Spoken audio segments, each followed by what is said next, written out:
Good evening. I'd like to call the Joint Committee of Ordinance in Downtown to order. We are hearing before us tonight Council Order 2016-285. It is a council order relative to a land disposition agreement, Parcel H1 in the Hancock Parking Lot. Pursuant to the open meeting law, any person may make an audio or video recording of this public meeting or may transmit the meeting through any medium. Attendees are therefore advised that such recordings or transmissions are being made whether perceived or unperceived by those present and are deemed acknowledged and permissible. Madam Clerk, will you please call the roll? Councillor King. Councillor Kroll. Councillor DeGoma. Councillor Finn. Councillor Harris. Councillor Hughes. Councillor Liang. Councillor Palmucci. Chairman Laforest. Present. Thank you. And in our package here this evening, we do have an agenda. First up, we have an introduction and project background within the context of the URDP, the Downtown Urban Redevelopment Project Design Guidelines and Vision. Representing the Mayor's Office, Bill Geary, Special Counsel to the Mayor on our downtown development, as well as Rob Stevens, our downtown planner. Mr. Geary.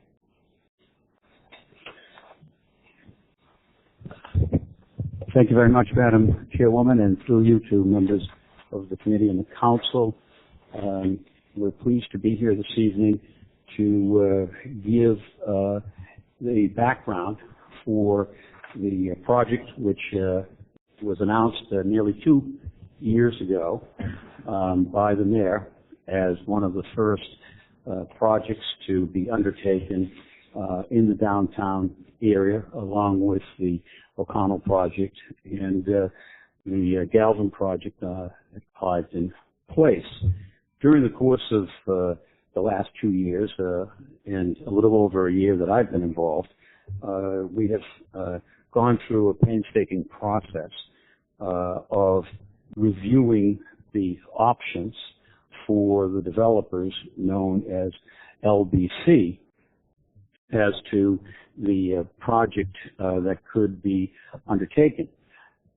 As a historical note, when the partners of LBC first came to the city of Quincy and met with the mayor for the purpose of expressing their interest in developing projects in the city, the mayor gave them a challenge and essentially stated that challenge was put your money where your mouth is. If you want to develop in Quincy, buy property. And that indeed is what LBC and their partners proceeded to do, was to aggregate property throughout the downtown area. And the council will have an opportunity to look at some of those properties when the representatives of LBC make their presentation.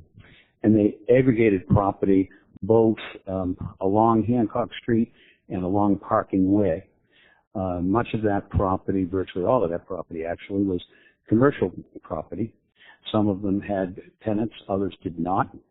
On the Parking Way Ross lot side of the downtown, they were able to maintain commercial activities that were there, to introduce new commercial activities.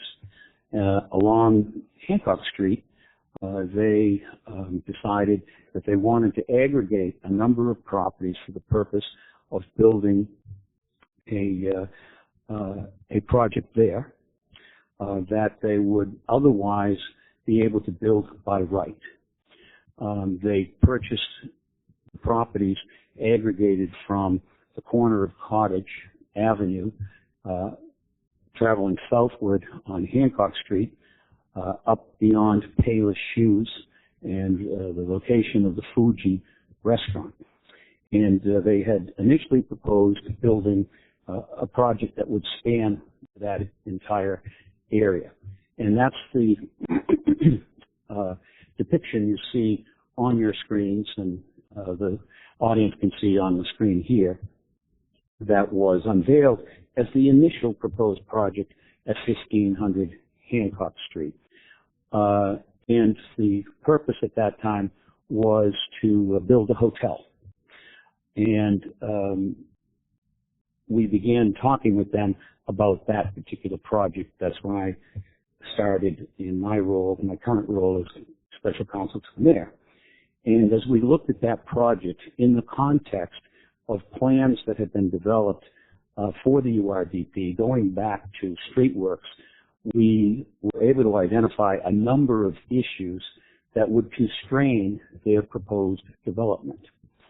One was the fact that their property, one of their existing buildings, and also portions of the proposed new building straddles a portion of a 100-year-plus drainage system that's sort of cobbled together over that 100 years. Portions of it are granite stones, others are corrugated pipe, others might be parts of a culvert. And the city had identified, and you will hear more about this from the city's engineer, that this drainage system, which drains a significant amount of area around the downtown area, is located directly under Hancock Street in front of the building you see pictured above, that infrastructure work was essential to not only accommodating development on that property, but development within the Hancock lot itself, because the drainage system runs through the Hancock lot on a route that zigzags on its way to Revere Road. The city, as part of identifying that civic need, infrastructure need, also relying upon the design guidelines within the URDP approved by the council, had a setback requirement. And just as you see it west of Chestnut, the sidewalk, the building is set back 10 feet back of sidewalk. That same design feature is one that the city, in consonance with the URDP guidelines, wanted to ensure that this building would also be set back 10 feet. And finally, harkening back to the original plans by Streetworks, which remain in part in effect today as it relates to traffic flow and traffic accessibility for accessing the Hancock lot, was a plan to extend Cliveden Street across Hancock Street to provide vehicular access to the Hancock lot, particularly to service and access the new municipal garage, which is currently undergoing preliminary design, in which the administration will be bringing before the council in the next month or so as those designs are advanced. And I said finally before, but this is really finally. Finally, one of the other elements of the plan was to provide for new pedestrian access from Hancock Street into the Hancock lot. And we initially looked at a small passageway that would go between the building on the left, as you see it depicted on your screen, and into the Hancock lot. And that became the focus of a great deal of discussion as to both design and utility. What the city wanted to avoid was creating an alleyway similar to the one that exists directly across the street next to Iron Furnace. We all know what that looks like. We all know how uninviting it is for pedestrians to traverse that particular barren and unsightly area. We didn't want to create yet a second one across the street. And we began to talk about the best way to bring people to not only the garage when it is constructed, but a new civic space that will be an integral part of that structure and create a new civic square. And that's how we began to utilize the design services of Mr. Avi Shoss of SRN Consulting Group, who will present to you this evening and explain to you the elements of the design that you will see both in your packet as well as depicted on the screens. Finally, we found a synergy here, a way to combine these various needs of the pedestrian way with a relocated drainage utility, so that we had a space that was going to be usable year-round, that would preserve our needs for access to the utility thereunder, and fulfill what are now beginning to become interconnecting elements of both the development along Hancock Street as well as the development within the Hancock lot, and very importantly at this location on Hancock Street, its connection, its connective tissue to the parking way area and the Ross lot area, where, as you know, the mayor announced that we are in discussions with the Fox Rock Group for a very substantial commercial development on that side. We want all of these developments to be connected both for pedestrian traffic as well as vehicular traffic. So in doing this, we essentially restricted the amount of development that LBC could undertake by right, at both ends of their proposed building. At the north end with the proposed pedestrian passageway, which is now referred to as the Atrium because it's an indoor space that will belong to the city of Quincy, and on the south side, the extension of Cliveden Street across Hancock Street to provide vehicular access to the new garage. And so we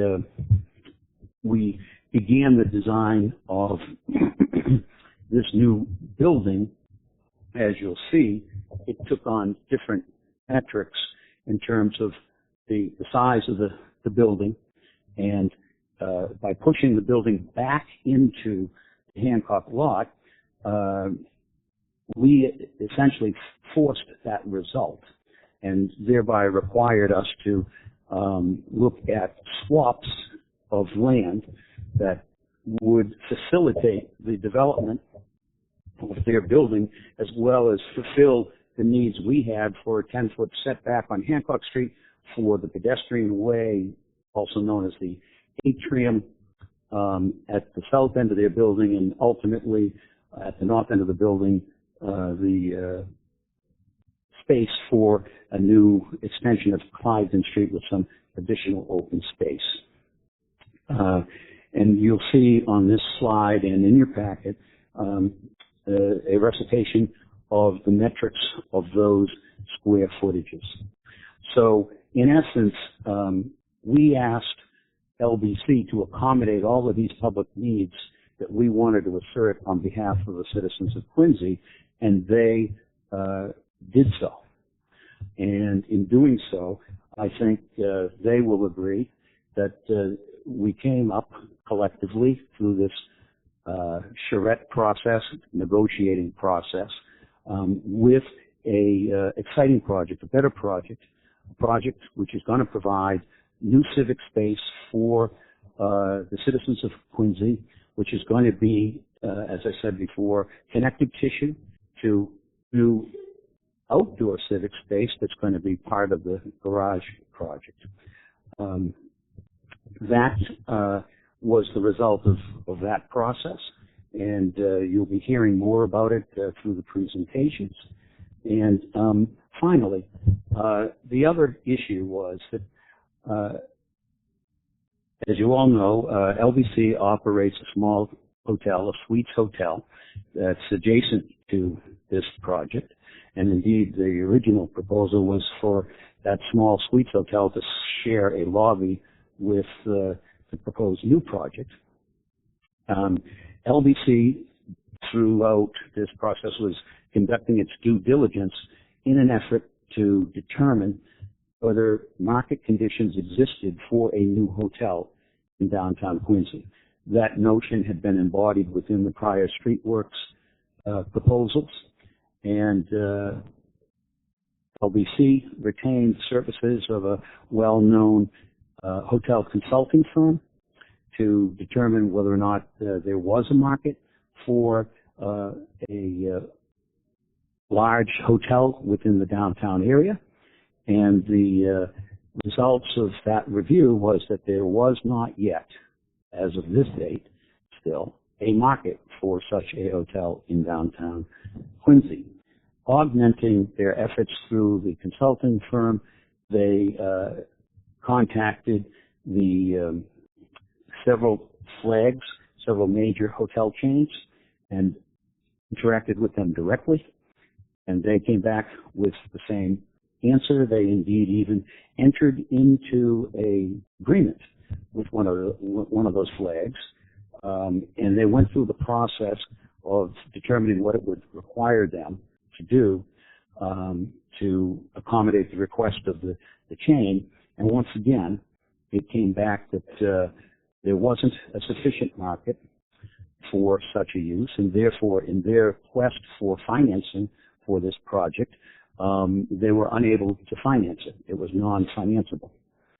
And as a result of that, we, with our independent expert, Pam McKinney, who you all know very well, is presented before the council and has extensive experience in dealing with hotel projects on behalf of other public clients, such as the Mass Port Authority.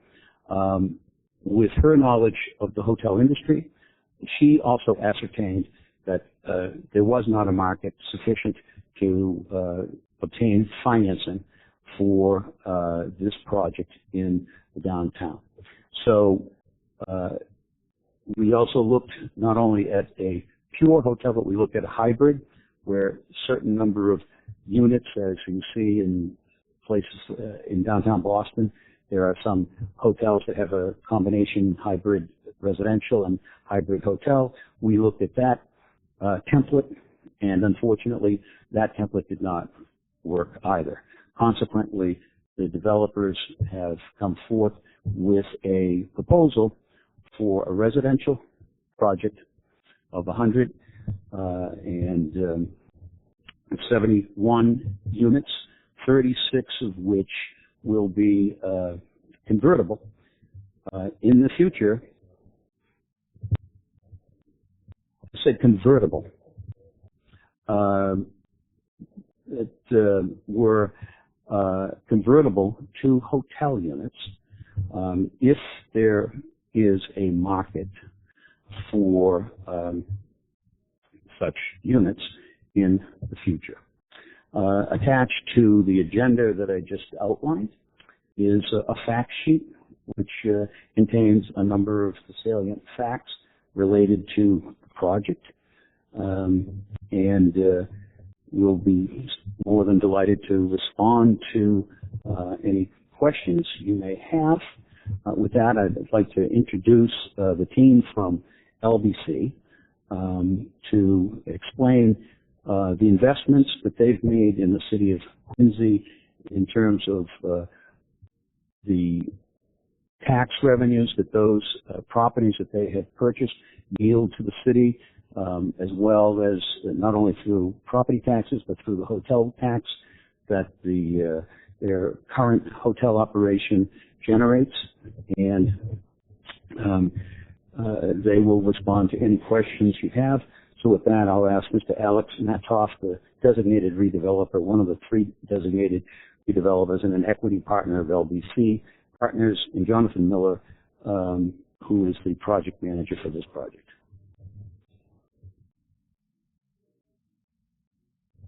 Okay, thank you very much.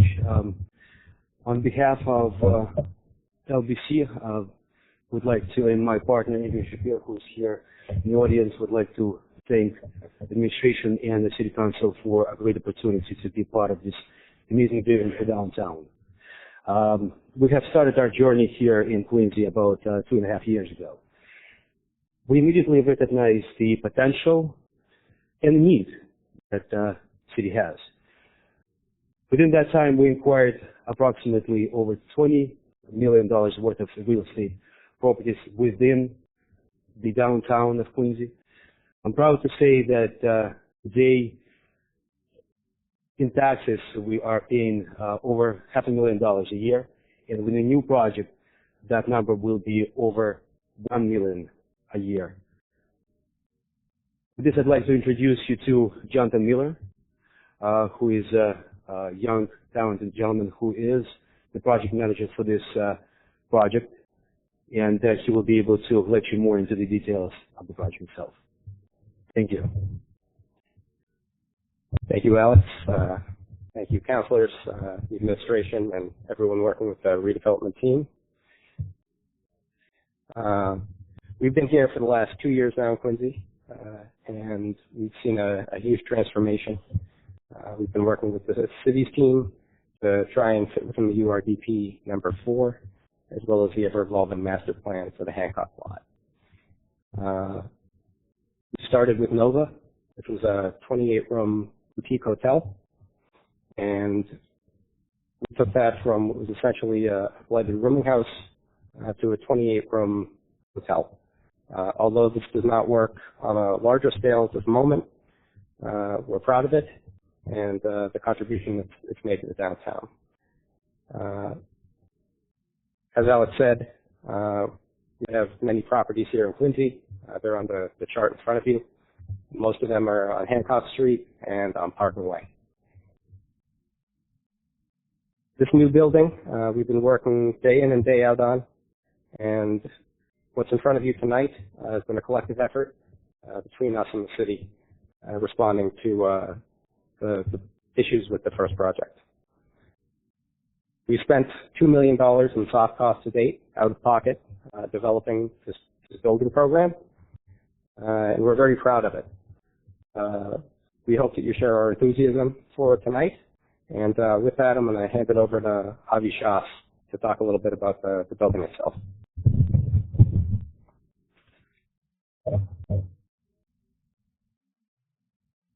Thank you for having me this evening.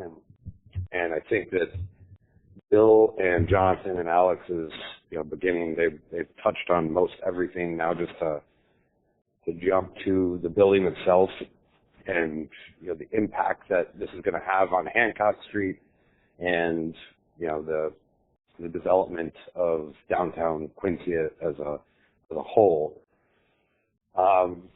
First to touch on the collaboration with the city administration and designers and consultants and the design team, has been a pleasure. Everybody's put forth an honest effort, and with the constraints that the URDP had provided on what was our initial design, by right design, I think that what we have developed is a true test of teamwork, and I think everybody has bought into the public benefit of the extension of the sidewalks and the public space, the safety and the aesthetic of the atrium, which to be branded, but will be a wonderful connection from everything that's happening in the Ross Garage and Hancock Street to the future developments, including some that were discussed last week, and the parking garage. And not only is it, I'm biased, but it obviously offers a upgrade to what is existing, but it's it will be a well-lit, energized, dynamic environment using both traditional materials that are contextual to downtown Quincy, as well as modern materials like the glass and the metal of the atrium, which provide not only an aesthetic backdrop to the precast and the brick, but it's also it's just a safe and conditioned way to travel. That, as Bill said, it was the administration's intention not to have this as an alley,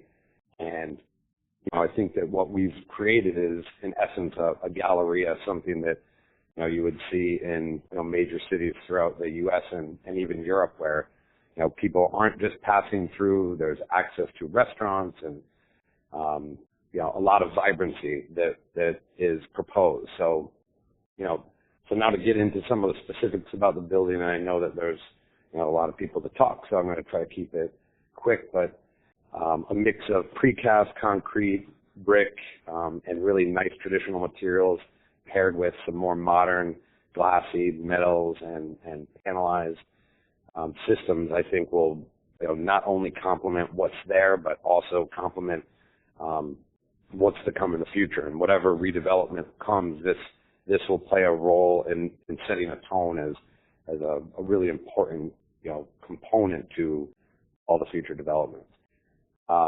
Bill did mention it's 171 units of residential with 36 that are located on the second floor inside of the podium, which is a concrete construction. Those are designed to be easily modified to hotel units should the economic drivers and all the in the markets be where they need to be to make that switch.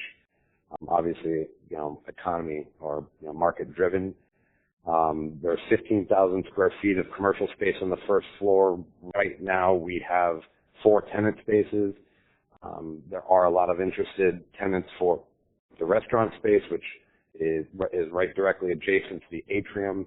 It kind of fills in a nice restaurant court with what's happening at West of Chestnut and Alba, and all the restaurant development that's happening creates a nice little synergy and square.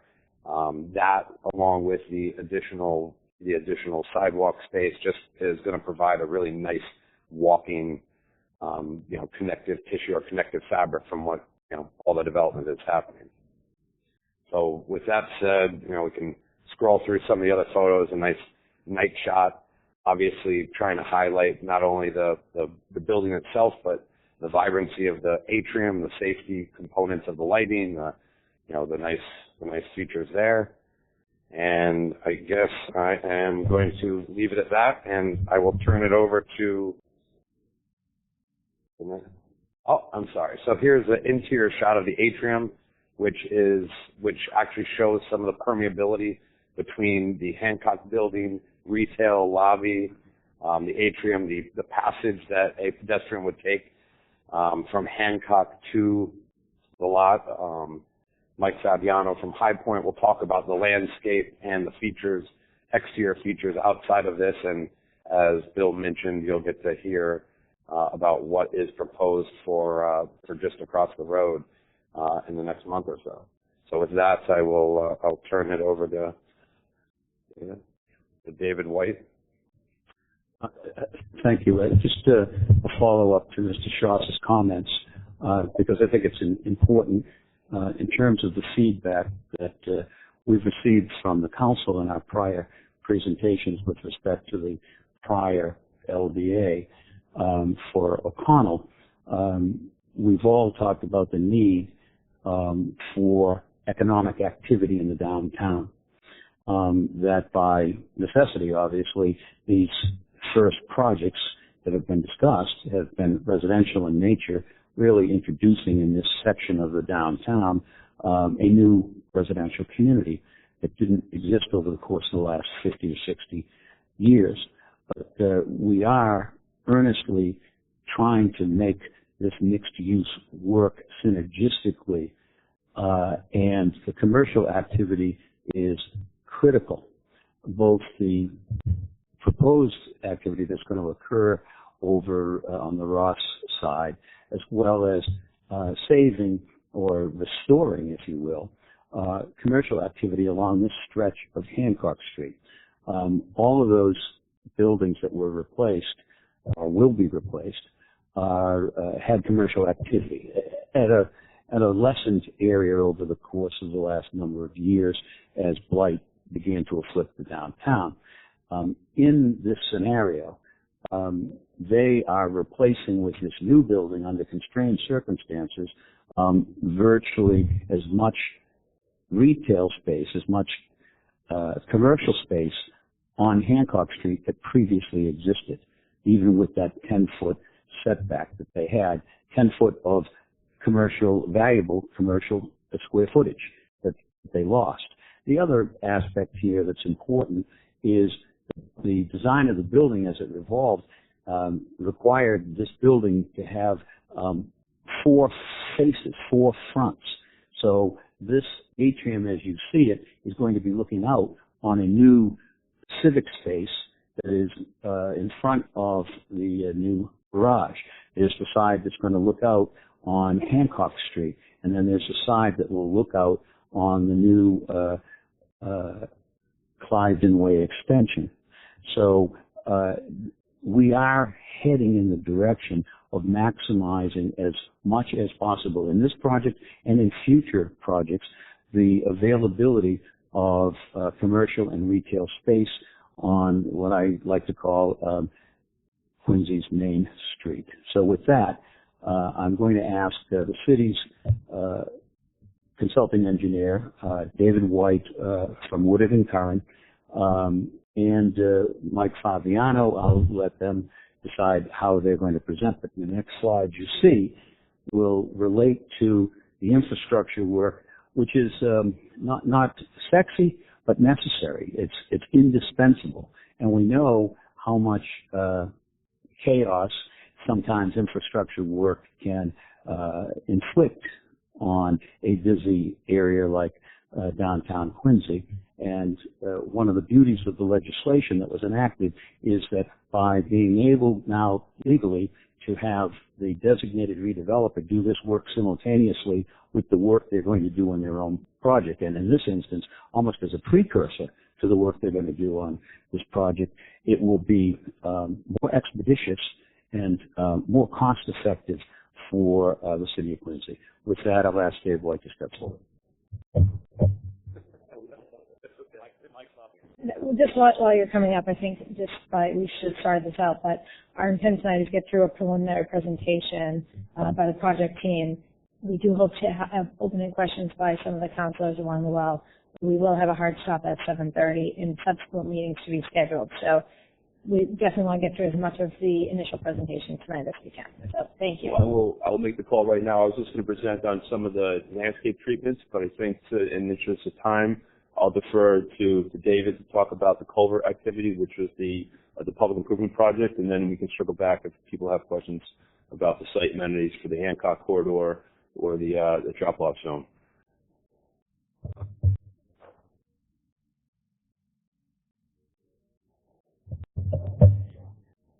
And much sexier, yes.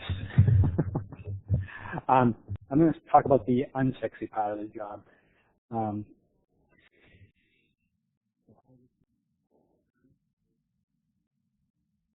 I'm going to specifically speak to the storm drainage infrastructure. Avi's done a great job articulating the proposal for the atrium. Presently, there's an existing storm drain that crosses through the property. You can see on this presentation you have in front of you that sweeps from Hancock Street and moves towards the right towards Severe Road. That presently is located beneath the 1,500 block buildings as they presently exist today, and continues through the Hancock lot to Revere Road. Construction of that is approximately varies in age, but some of it dates back over 100 years old and is constructed of various types of construction, such as both granite block arches, granite block walls with concrete roofs, as well as corrugated metal pipe. And it's presently seen its service life, and in many instances is structurally deficient. Actually, metal bottoms of some of the culverts is actually corroded out and is in need of replacement. This project allows that opportunity to arise in that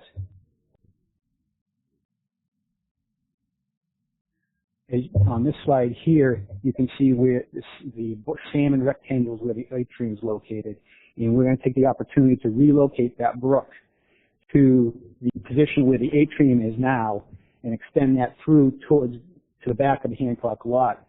So the first phase of the drainage relocation will be this blue dotted line here. We'll push it to the north, send it under the atrium, and then return it back to the existing culvert in the Hancock lot. The second phase of the project will be implemented in the future with the construction of the garage. And that's shown in the second slide with the orange line. That will further bring the proposed culvert out towards the garage under the proposed access road to the future garage, and then return it along Revere Road back under the road. That will enable the development of the R3 lot in the future. The construction for both phases would be consisting of a reinforced concrete box culvert. Approximate dimensions are showing the slide, 9.5 feet wide by 6.5 feet high. Total length of relocation is just over 600 feet. And this is the final alignment in blue of the culvert when we're complete. Thank you. So just on that stormwater infrastructure, relative to the former location of the town brook, is this the remnants of that? This is the remnants of the Old Town Brook. It presently serves about 80 acres of additional urban watershed that constitutes the Ross Garage area, just a portion of Hancock Street up by City Hall in front of the church, as well as the overall Hancock lot itself. So this is a city liability? Correct. Okay. At this time, I'll open up to any questions. Councillor Palmucci. Thank you, Madam Chairwoman. Good for you to Mr. Geary. Good evening, sir. I don't know what the best drawing to look at here to get my bearings on this, but are we still seeking to, would we control the atrium? Would that be city land or would that be an easement? It will be conveyed to the city in fee interest, so that we control that, and of course the subterranean component that Mr. White just referred to, the drainage capacity. It is our plan that this property will be managed in tandem with the management of the new garage and the civic space in front of it. And in response to a question I believe you posed at a prior meeting regarding the garage, it is the city's intention to do an RFP to hire a professional garage management firm to manage these three components together. Right. And are we still, passageway number 6, are we still looking to have that to be a penetration point from Hancock to the lot? That's the extension for Cliveden Street, yes. Okay. And what will that look like? It will be a street with some open space, some hardscape open space, public space at the Hancock Street end of it. So it'll be for cars? It'll be for cars and pedestrians. And we expect to have pedestrian-friendly features at that intersection, benches, maybe some landscaping. So, I mean, one of the reasons why I ask is because it's not really shown in much detail on this, even though it's on the other side of this building, right? So, to me, when we're talking about what you guys have presented for quite some time now about meeting these penetration points, using your words, penetration points into the parking area from Hancock. So I guess my point is that we're seeing the atrium on one side, clearly because they're going to be responsible for creating an ecozone, so it makes sense that it would be a part of this. But why would we not also see a conceptual design on what the other side's going to look like, and why aren't they responsible for that? That's a fair question, an excellent question, because we are going to do that design as part of the garage design. Okay. But we don't own that land yet, right? We do not, no. Someone else owns that land. LBC owns most of that land, if not all of it. So is that part of the 2-for-1 exchange that we're talking about? No. Land swap? No, that will be because it's part of the garage project. As I mentioned, we will be coming back before the council to seek the council's authorization and appropriation for the funds necessary to build the garage and what we've referred to as its appurtenances. Those are the access and egress roads, and that will be one of them. So the discussion about the city purchasing land from LBC adjacent to this particular parcel isn't part of the LDA? This LDA, that is correct, it is not. Okay.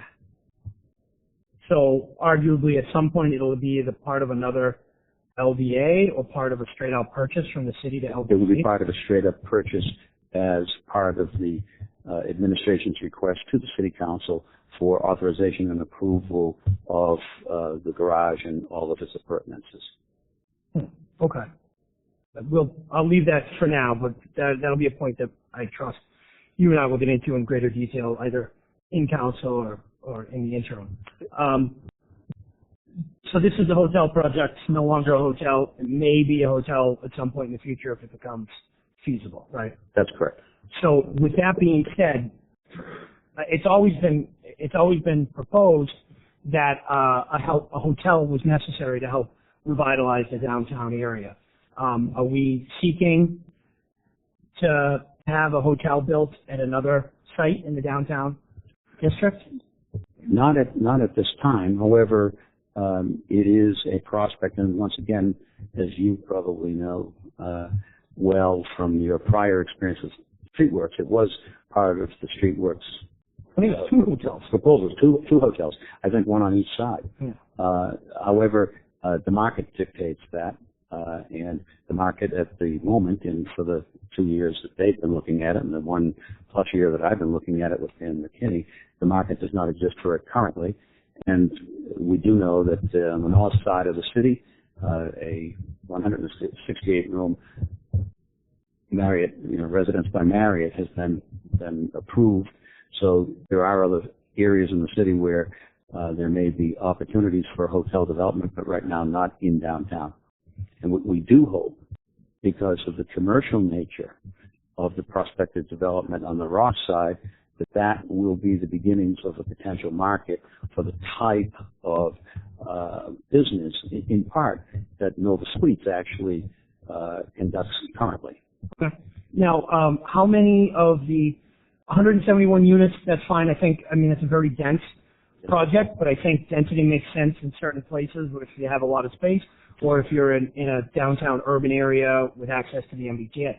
So I'm not as kind of put off by the number of units. But how many of those 171 units are affordable? None. Okay. What are they paying any money into the Affordable Housing Trust? Not at the moment, no. Okay. And the parking contribution, what's going to be their parking contribution? That will be a byproduct of the formula. The formula that's in their LDA is the same formula that was in the O'Connell LDA. Once we have the pricing for the garage, that formula will dictate the fee that they will pay. They have a range of prospective spaces that they may need depending upon their occupants. What is that? 50 to 100. For 171 residential units? Correct. With 30 or 50 of them potentially being hotel units in the future, you still only have 50 parking spaces, or would that depend? Would the contribution escalate if it becomes a hotel? Of course, yes. Okay. And do we have the appraisal so that we can? We're waiting for the appraisal now. Oh, brother. Oh, Bill. How long are we waiting for that appraisal? Using the same company? I mean, what's? Yeah. Give me the scoop on this. Let me say in response to that, we won't be using the same company in the future. We expect to have the appraisal by the end of this week. We will provide it to the council immediately upon receipt. So that before, and that's one of the reasons that aspect of this is not on the agenda. Yeah, right. That makes sense. Yeah. Right. Yeah, but obviously, the sooner the better. I mean, this is unfortunately where we find ourselves. It's always in this. We really can't get too deep into it until we get the appraisal, and then I'm sure they have financial commitments they need to meet. They want to know whether this is going to take off or not, and so we're getting squeezed from both ends here. So no, I regret that more than I do. All right. All of the points I brought up tonight, I intend on getting into in greater detail with you.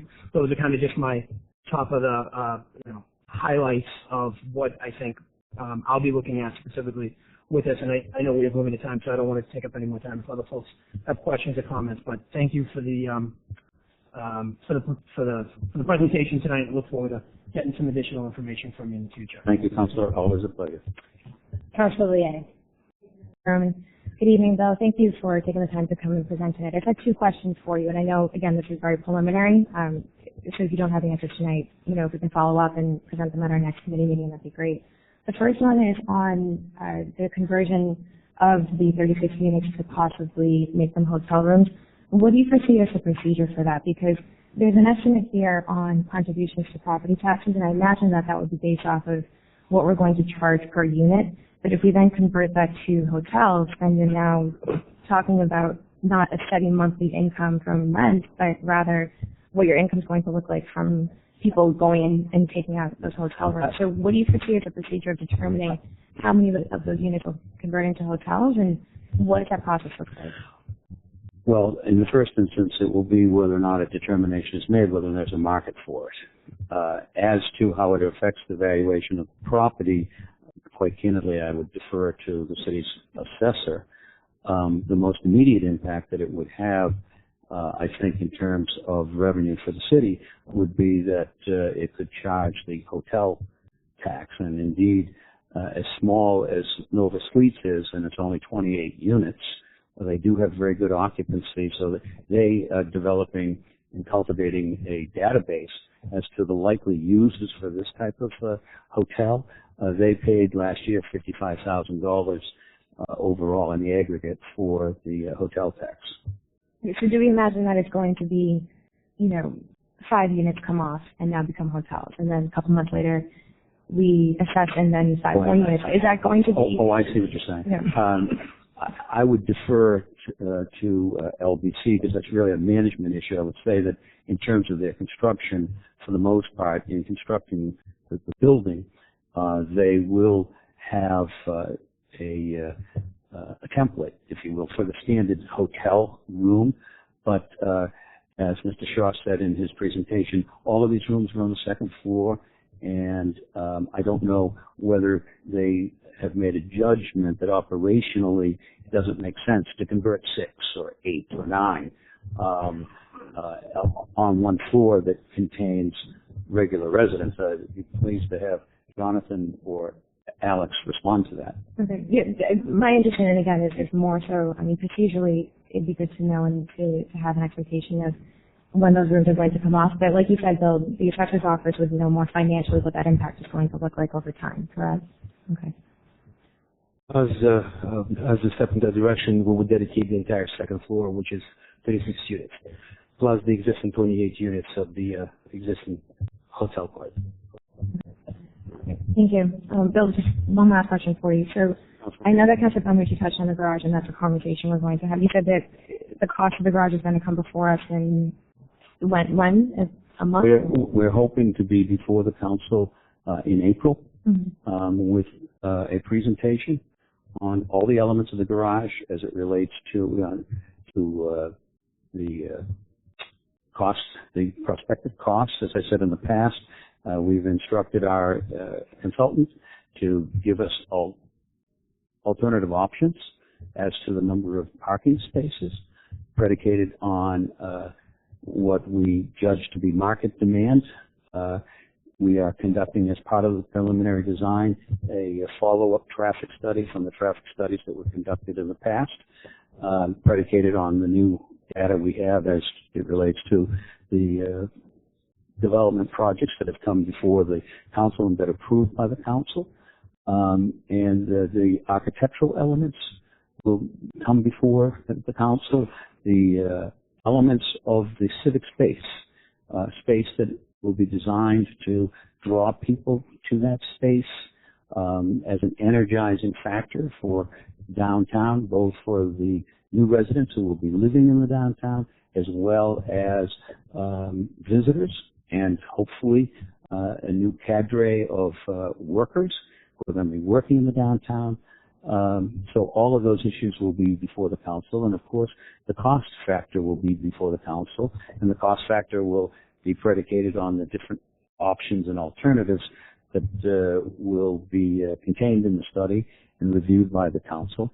And prior to or coincident with, but my sense from my prior appearances before the council is that you would prefer it to be prior to. We would like to have a public meeting for the entire public at the library or the high school, whatever appropriate venue there is, to solicit public input into that process before we submit it to the council for your review, with the hope and aspiration that the public input will shape that submission to this body. Okay, and for that cost, I noticed in here, and I know this is the draft LDA, Yes. but on page 9 when it talks about coordinating and timing of the construction of the garage, and also the relationship of the project to the garage, for the last LDA we've looked at and reviewed, the cost of the project was tied into the cost of space for the garage. Yes. I imagine that from this language in here, they're also tied together. Correct. Now there's language in here that says that in the event that the opening of the garage is delayed, the rent payable by the redeveloper under the parking lease shall not commence following the completion of the garage for a period of time equal to a percentage of the number of days by which the opening of the garage is delayed, beyond the date originally established in the city's contract for the completion of the garage. So my understanding of that is that there's the project itself and their timeline and the garage's timeline, and from what it sounds like, they both have to be completed at the same time. I mean, the spaces have to be delivered by the time the project opens, or else there's going to be a penalty on our end. That's correct. Okay, so do we have, I didn't see a timeline in here from going through this paperwork. Would it be possible to get a timeline then of this project at our next committee meeting, just so we can have an idea of when This project, the LBC project? Mhm. Yes. Okay, I just want to make sure again, understanding that. And that's predicated on the process that occurs here at the council, and thereafter the certificate of consistency process that occurs at the planning board, and of course the regular permitting process that they would have to go through. Okay, just having a timeline of that would be great. So the timeline really is triggered by when the council deems it appropriate to act on the proposal before you. Okay, that was it. Thank you, Madam Chair. Thanks, Val. Okay, we're going to have Councillor Finn, and if there's time, Councillor Cole. Thank you, Madam Chairwoman. Again, Bill, very quickly, I noticed that, again, in the presentation, LBC engaged to review market conditions to make the decision shaping this project. And I guess one of the concerns I'm having, not just particularly as it relates to this project, this project's putting forward, talking about 15,000 square feet of ground floor commercial space. And we know, again, we just approved the project that also has a certain square footage in terms of specifically retail space. And I guess one of my concerns as part of the vision of this was trying to create, in some manner, through kind of a combined planning and development around these issues, something that was going to be a draw and attractive as well to those people coming in. So I guess the key question is either the city or LBC, are they engaging in any way, which we had talked about originally going way back, with some specialists in the area specifically of retail around the market that might fit, or that fits particularly with some of who they're trying to draw into these buildings. Has anybody done such market analysis at this point, or is there a plan to do that? Because again, my grave fear is we don't want to, build a boat in the basement, so to speak. So I think that's an excellent point, Councillor. I do know that LBC has been doing that. That LBC has been talking with major potential tenants. They also have the good fortune, you just met Mr. Shoss for the first time, but I met him about a year ago. He has extensive experience as an architect designing for retail uses, and has those contacts in major projects in the metropolitan Boston area. And if he has a few minutes, if he would care to comment on that. Sure. Very quickly, we have engaged through, pretty traditional methods with brokers and trade shows. I mean, we have created lease outline documents and marketing materials, and with people who specialize in the retail. Right. So I mean, between your big players like the Colliers and the Newmark Knight Franks and the local representation here in Quincy, we've been to New York and to a bunch of the retail trade shows, and have a significant amount of interest both locally from local homegrown retail and also the national credit tenant retail, including, as I mentioned, a relatively large restaurant space. I know that there's some office space. There's everything is being tailored to specific tenant discussions. And what's nice about the construction and the concept that we've developed with the podium, and everybody's familiar with that type of construction, is that the first floor, being concrete, is very flexible. We just, we can kind of set the mark, the columns go in, and then the demising walls can tailor themselves to the specific tenant. Okay. So those discussions are happening. As time goes on, you'll be able to kind of give us a picture of what that is. As time goes on, we would like to put the rendering with actual logos on it instead of pretending logos. So perfect. Thank you. Yep. Thank you, Madam Chairwoman. Okay, Councillor Kroll. Thank you, Madam Chairwoman. I know we're coming up against the hour here, so they'll be pretty straightforward. And, as I know, I do my best thinking as I kind of take the information and process it. But I apologize if you touched on this already. I'm battling a head cold, so it's, is what it is. But in terms of the parking, I know there was some discussion here. 171 units, and they are aiming at taking up how many spaces? Was it one? They have a range depending upon the ramp up of their occupancy from 50 to 100. I say it one more time. From 50 to 100. All right, so call it 100. So if we're in at 100 there, and O'Connell was what, 120? I'm sorry, it's 50 to 150. I'm sorry. 50 to 1. All right, so we'll split the difference and call it 100. And Mr. O'Connell was in at 120, right, roughly? I believe it was 126 to 126. So we're at 2.25, right? And we're targeting 600 to 700. I only say that because every time you have an opportunity to interact, my pet peeve is parking, because if we don't build that garage appropriately, unfortunately the surrounding neighborhoods will bear the butt of something that they're not looking to do. So I just mentally have to hear myself say that, because I'm always running numbers. Fortunately or unfortunately, it drives my wife nuts. Second question is around the atrium. I was going through the one pager here. Yes. The applicant, LBC, will look to pay for the design of the atrium. That is correct. But they're not actually paying for the construction of the atrium. No. The construction of the atrium will be funded by the city, along with the relocation of the drainage line below it. That will be a prevailing wage job. So that's essentially TIF money. Any idea, rough estimate, back of the map, of what something like that costs? Of the atrium itself? Yes. $1.4 million for the atrium, and the design costs thus far, which have been incurred, because you see the renderings, is about $150,000.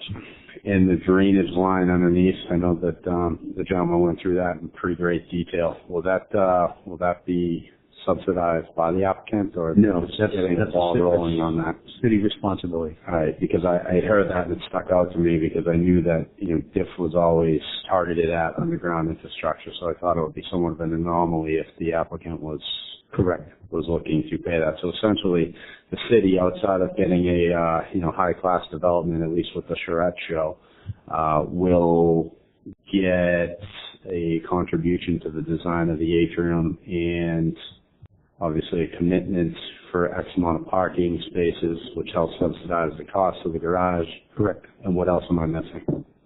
I think you covered it. That's it? Yes, sir. Okay. Appreciate it. Thank you, Madam Chairwoman. Just a quick follow-up on Councilor Crow's question on the atrium being a public space, being designed and constructed.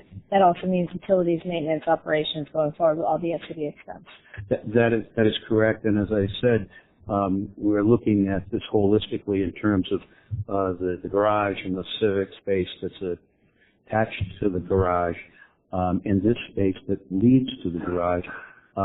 We do see that there'll be some retail activity on the base of the, modest amount of activity. The base of the garage facing the civic space, so that there's always a activity, a wholesome activity that's going on in that space. And we do foresee that there'll be opportunities for the city to generate revenue through rental. So, for example, I mentioned even today to the LBC folks, to the extent that in the rendering you see folks sitting at tables in that atrium, to the extent that those are from the restaurant that's in their building, that restaurant will be paying rent for that space, and any other types of activities such as kiosks. And within that mix will be the opportunity for pure civic activities, whether it's an art show, whether it's other civic activities that the city could subsidize, that are activities that it wouldn't want to subsidize, that could be provided to appropriate groups gratis. So, I think it's important that we talk about activating the main streets, that there's a comfort level of flowing from the restaurants to the parking area, and we don't have the most comfortable experience at this current time.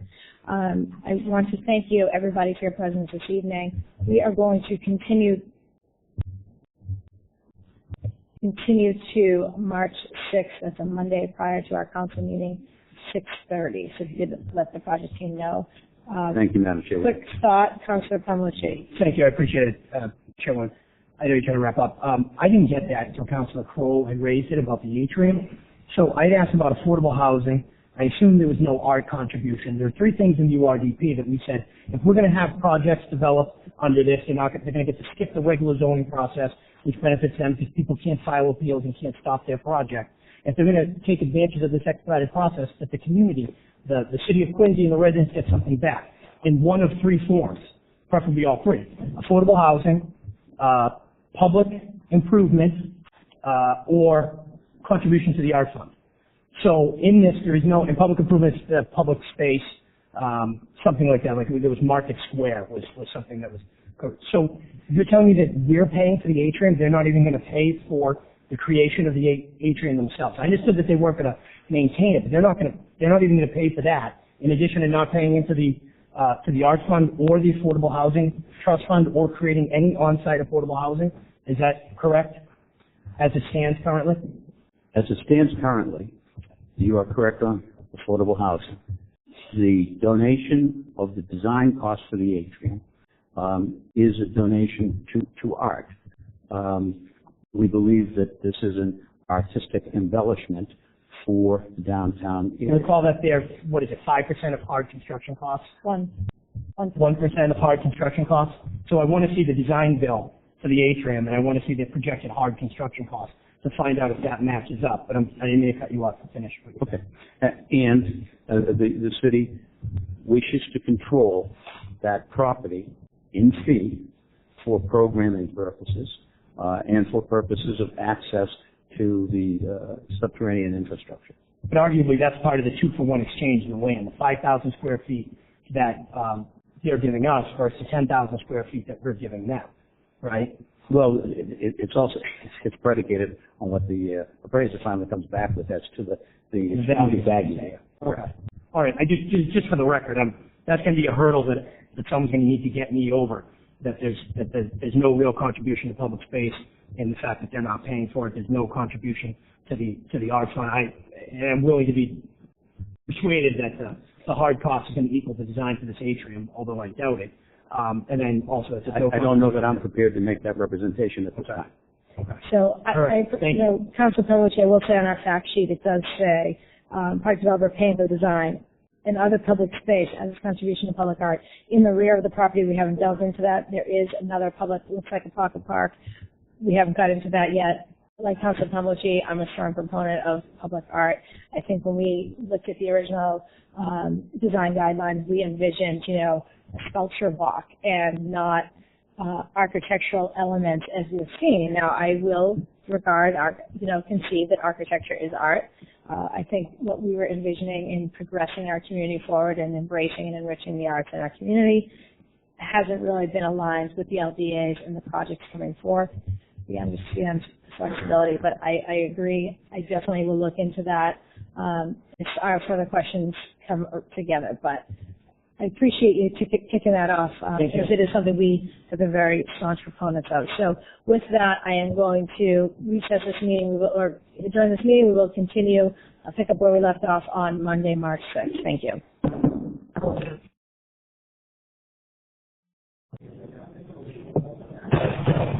I would like to call to order this evening, this February 21st, 2017 regular meeting of the Quincy City Council.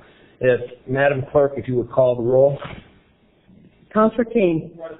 Councillor Crowe. Present. Councillor DeBona. Present. Councillor Harris. Councillor Laforest. Councillor Liang. Councillor Palmucci. President Finn. Present. If I could, I'd like to ask everyone to join and stand in a moment of silence in a prayer for divine guidance, especially remembering our men and women in uniform serving here and abroad.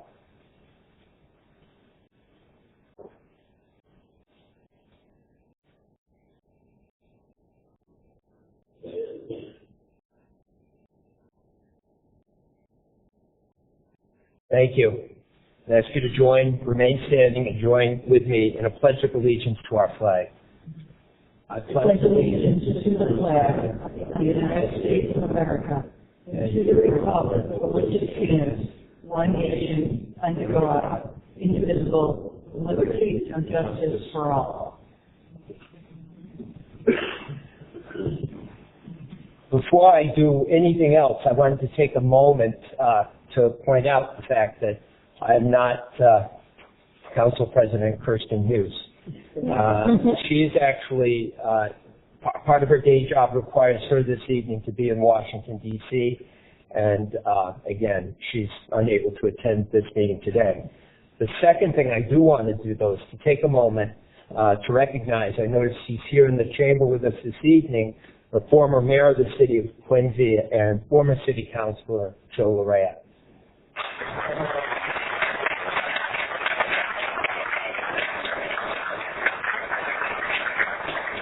Thank you, Mayor, for all your years of service. If I could ask the clerk to please read the disclaimer related to the open meeting law and the audio and videotaping of the proceedings here this evening. Pursuant of the open meeting law, any person may make an audio or video recording of this public meeting or may transmit the meeting through any medium. Attendees are therefore advised that such recordings or transmissions are being made, whether perceived or unperceived, by those present and are deemed acknowledged and permissible. Thank you. Madam Clerk, the first item on the agenda this evening. Number 1 on the agenda, 2017-25, order disposition of 50 Seville Ave. Thank you. The chair recognizes Mayor's representative, Mr. Walker. Thank you, Mr. President. Just briefly, if I may, before reference to the committee, just to give a little background on the first 2 items on the agenda, which are somewhat related. Item number 1 is the disposition of 50 Seville Avenue, which is a house that most of you know is currently, together with 58 Seville Avenue, home to the administrative offices for the Public Buildings Department. Currently, those buildings are not efficient. They don't have space for records, and we have staff between both buildings. So we'll be proposing the disposition of 50 Seville Avenue, which brings us to the second piece of this request, item number 2 on the agenda, which is the acquisition of 74 Greenleaf Street, which is a historic Victorian home that is currently being sold by nonprofit agency Work Inc., its current owner. We've been offered first dibs, so to speak, on this property from the nonprofit agency before it goes out to market. The mayor is proposing to preserve this building, which is on the National Register of Historic Places, and move public buildings into this facility. The site is zoned Residence B and is up to about 16,000 square feet in total space. So if it does hit the open market, it's a very good chance there'll be a pretty substantial housing development on that site. Funding through this request will come from a capital assets account, which is existing. Today, that account has $800,000 in it, thanks to the sale of 2 non-utilized city properties, one on Chapman Street and one on Quincy Shore Drive. So essentially what we're proposing, what the mayor's proposing to do, is to replace 2 properties which the city sold that weren't utilized by the city and weren't useful to the city, to a property that we think has both a useful purpose and one that serves a preservation effort as well. Those monies in the capital asset accounts are specifically for public buildings. They cannot drop into the general fund, cannot be used for anything else but for public buildings. So that's the basics on those two properties, and we look forward to having a further discussion in committee, sir. Thank you, Mr. Walker. The chair recognizes Councillor Pearl. Make a motion to refer to committee. The motion to refer to finance, seconded by Councillor DeBona. All those in favor? Aye. So moved. Item number 2, Madam Clerk. Item number 2, 2017-26, appropriation $775,000 for acquisition of 74 Greenleaf Street. The chair recognizes Councillor Cole. Thank you, Mr. Acting President. In the same vein, I'd like to make a motion to refer this to Finance Committee as well. We have a motion to move to finance, seconded by Councillor Laforest. All those in favor? Aye. So moved. Item number 3. 2017-27, appropriation for $82,144 for the supervisory union salary increases. The chair recognizes Mr. Walker from the Mayor's office. Thank you again, Mr. President. Just very briefly, this is similar to a number of other appropriation requests that have come before the body in the last several months, reflecting contractual agreements with the various bargaining units within the city. This is for the superior union salary increases. This money was appropriated in the budget. As everyone knows, this was reserved for appropriation. The budget represents a 1% increase for the previous fiscal year and a 2% increase for the current fiscal year. Thank you. And given the fact, as a reminder, obviously, that this was something that existed in the budget at times, contracts are in the midst of negotiation, and that's the purpose for the reserve of appropriation. I'd certainly entertain a motion that we pass that this evening, but the chair recognizes Councillor Kroll. Thank you, Mr. Chairman. I can't really add much perspective to that. I believe the mayor's representative did a great job outlining exactly what it was. I think more importantly than when we took a vote on the budget for the FY17 outlay, this was part of the reserve for appropriation. So with that, I would move approval. It's move for approval, seconded by Councillor Palmucci. No discussion on the motion. If the clerk would call, chair recognizes Councillor Palmucci. Through you to the mayor's representative, or perhaps the honor. This is the exact amount that we appropriated. I don't have my budget book in front of me.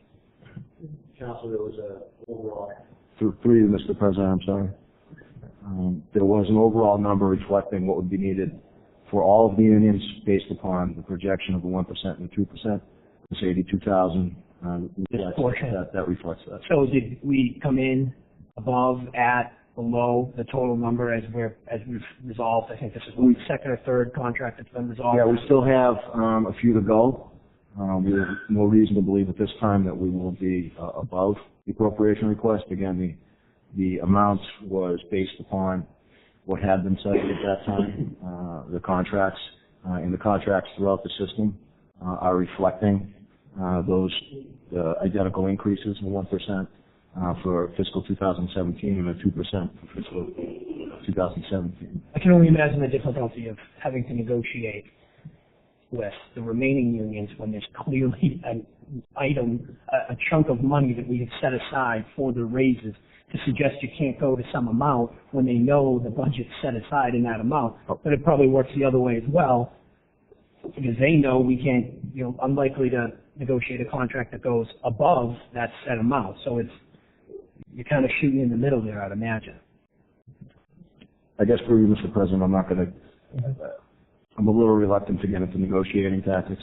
That wasn't a question for us. I don't know why you're talking right now. Okay. That was more of a statement than anything. But these are tied, the supervisory union salaries are tied to those they supervise, are those similar bumps? Okay. Correct. And supervisory, and for folks that don't know, councils that may not know, supervisory is with a clerical union within City Hall. It represents mostly folks in City Hall and some of the other administrative departments. So there's one union that represents one level of clerical workers, and this is the union that represents the other level of clerical workers within the city. Thank you. Any further discussion on the motion? Chair recognizes Councillor DeBona. Thank you, Mr. Chairman. Just on this, so we're going to retrospect this back to 2016, July 1st. Is that correct? That is correct. Mr. President, that is correct. And furthermore, into the next year, are we going with the 17.2%? What are we doing in 18, or what is happening in 18? 18 in these contracts is a 2% as well. And is it further than that as well? Is it in 19, 20? A lot of these agreements, Councilor, there have been two rejoinder agreements that have been settled concurrently. One's a 3-year. We're only allowed to do 3-year contracts at a time. So there's a 3-year contract and a 2-year contract that follows that we've, or a 2-year contract and a 3-year contract. I'm sorry. There was a discussion. There was an appetite amongst bargaining units to create a level of predictability going forward. So between the mayor's work, the Human Resources Department, their work, and the bargaining units, there was a agreement to come up with 2 separate bargaining agreements, which will take us through 5 years, which budgetarily is a help because it gives us a good predictor of what we're going to be facing in the coming years. Just to elaborate a little bit on the unions in general across the city of all the different departments, are you trying to keep kind of that level, same increments, 1, 2, 2? Is that kind of across the board what you're trying to stay at for other unions as well? Yeah. Without getting too far into detail, Councilor, without getting into the negotiating side of it, yes. In fact, that's something the mayor's been clear. There are things we can talk about at the negotiating table that aren't necessarily the cost of living increases that we provide our employees, which are well deserved. So that the financial part of it is something that everyone is well aware of, has been well aware of. If those issues can't be resolved, there's a process that takes that place. We've been very fortunate over the last 8 years to have such great cooperation and coordination with the folks that work for the city. We hope and expect that will continue, but there are always issues. Thank you, Mr. Walker. Thank you, Mr. Chairman. Thank you, Councillor. Any further discussion on the motion? Seeing none, if the clerk could call the roll. Councillor King. Yes. Councillor Crowe. Yes. Councillor DeBona. Yes. Councillor Harris. Yes. Councillor Laforest. Yes. Councillor Liang. Yes. Councillor Palmucci. Yes. President St. Yes. 8 members. Next item, Madam Clerk. Next item is number 4 on the agenda, 2017-28, appropriations for $3,542,015 for MSBA Accelerated Repair Program for the Atherton Howe, Beechwood Knoll, Marymount, Wollaston Elementary Schools. Chair recognizes Councillor Crowe.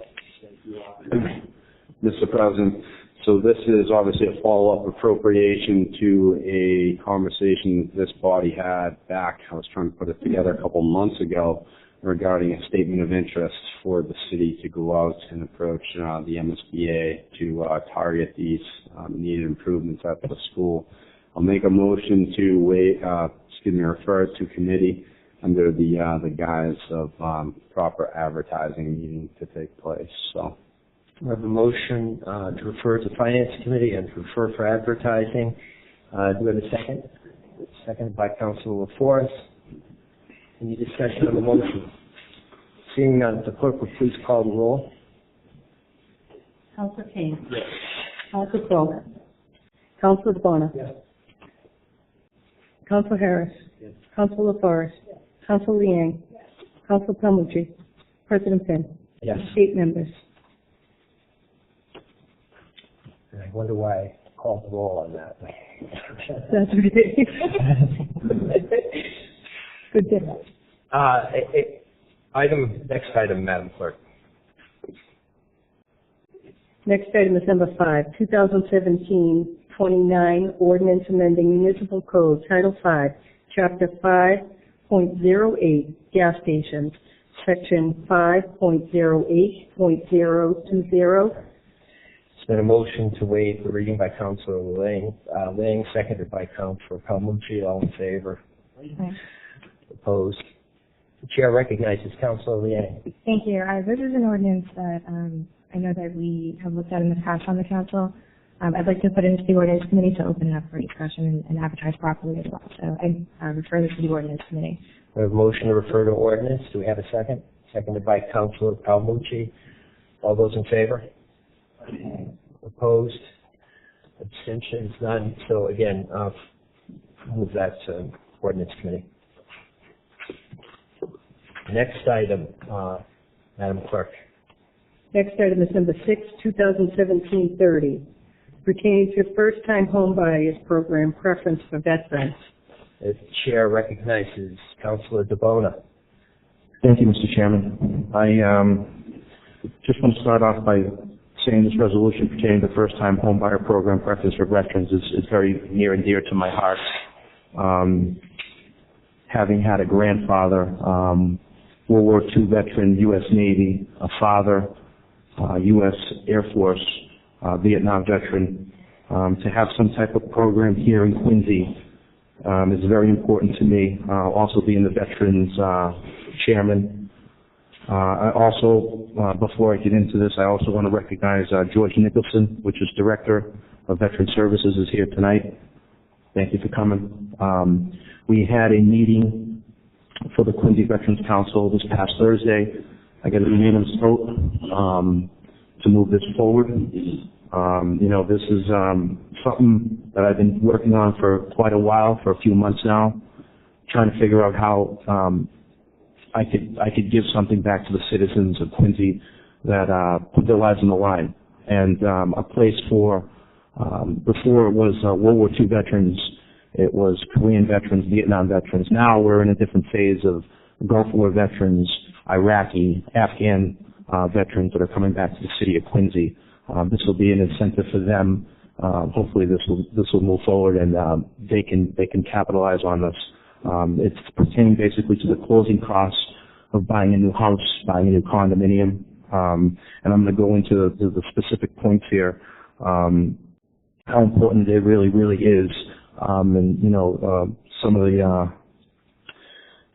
the value systems have kind of shifted a little bit, and I feel that sometimes the veterans are not really taking the limelight. They're kind of pushed aside, and I feel strong about that phrase, that statement here tonight in this chamber, that sometimes maybe you should be thinking about these veterans that put their lives on the line, and take a close look at that, please. Since the birth of our nation, American patriots have stepped forward to serve our country and defend our way of life. With honor and distinction, servicemen and women have taken up arms to win our independence, preserve our union, and secure our freedom. Our veterans are brave and selfless individuals who, when duty called, willingly put themselves in harm's way to defend the lives and liberties of others. Their abiding patriotism and enduring devotion to the ideals on which the United States was founded can never fail to inspire us.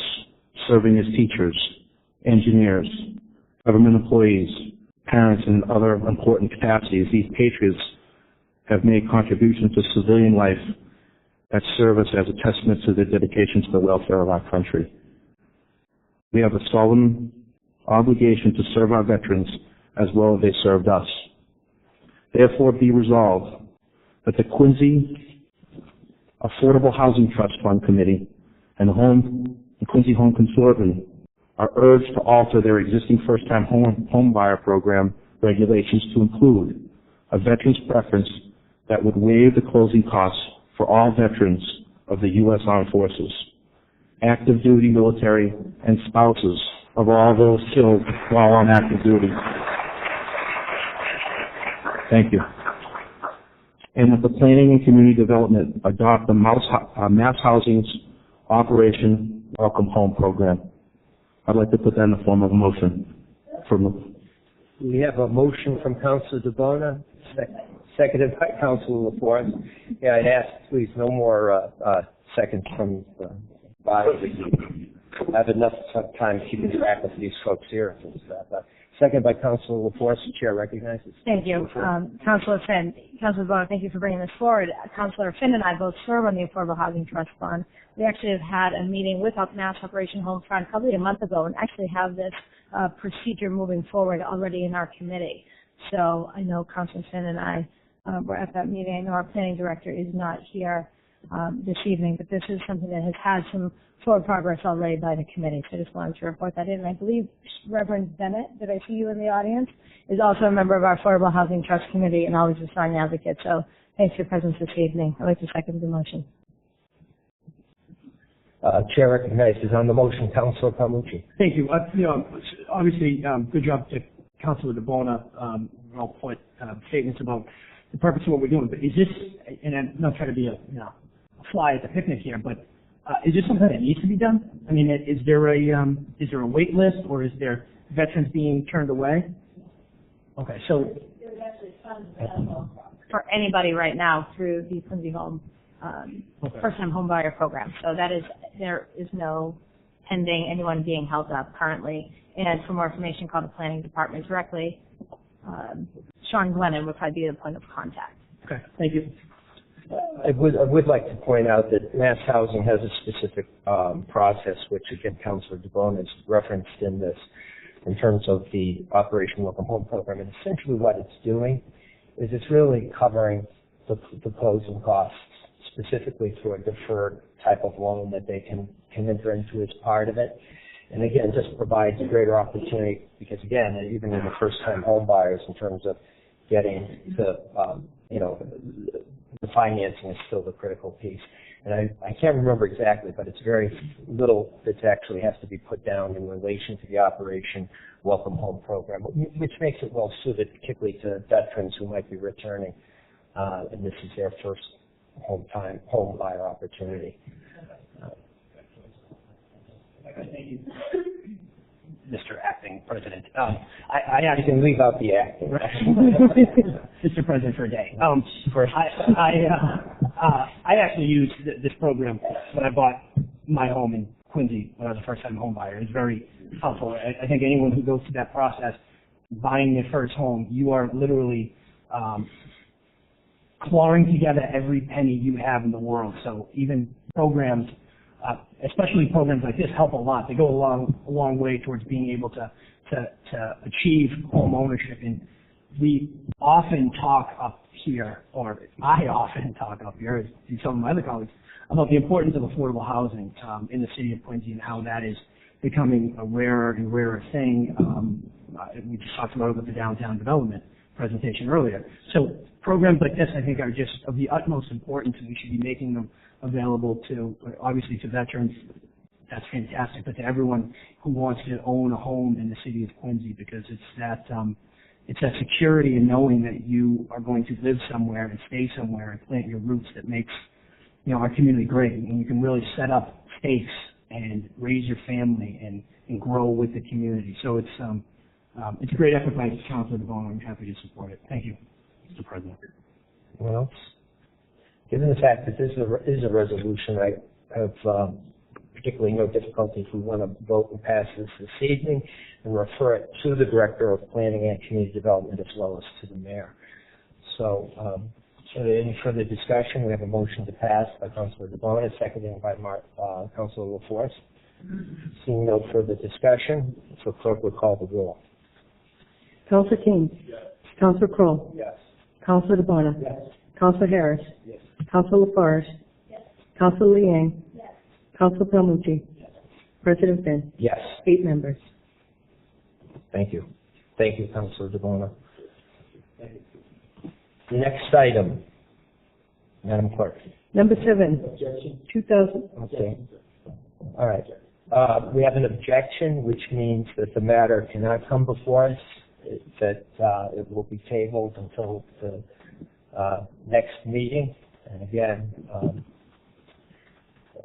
essentially, it's off the table for further discussion this evening.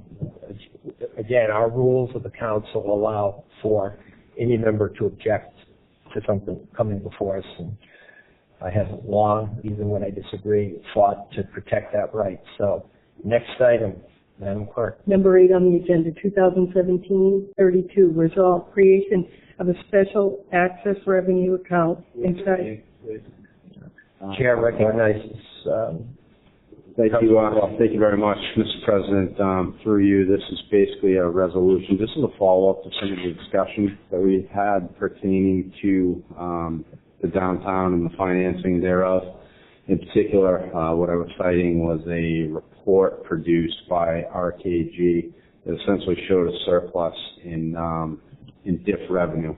And as the process stands now, essentially any surpluses basically drop into the general account. So my thought was, is there even the ability to create essentially a sub-account in the DIF account, say that quick 5 times, that would essentially capture this excess revenue and in my mind, be used as a additional tool to mitigate any risk.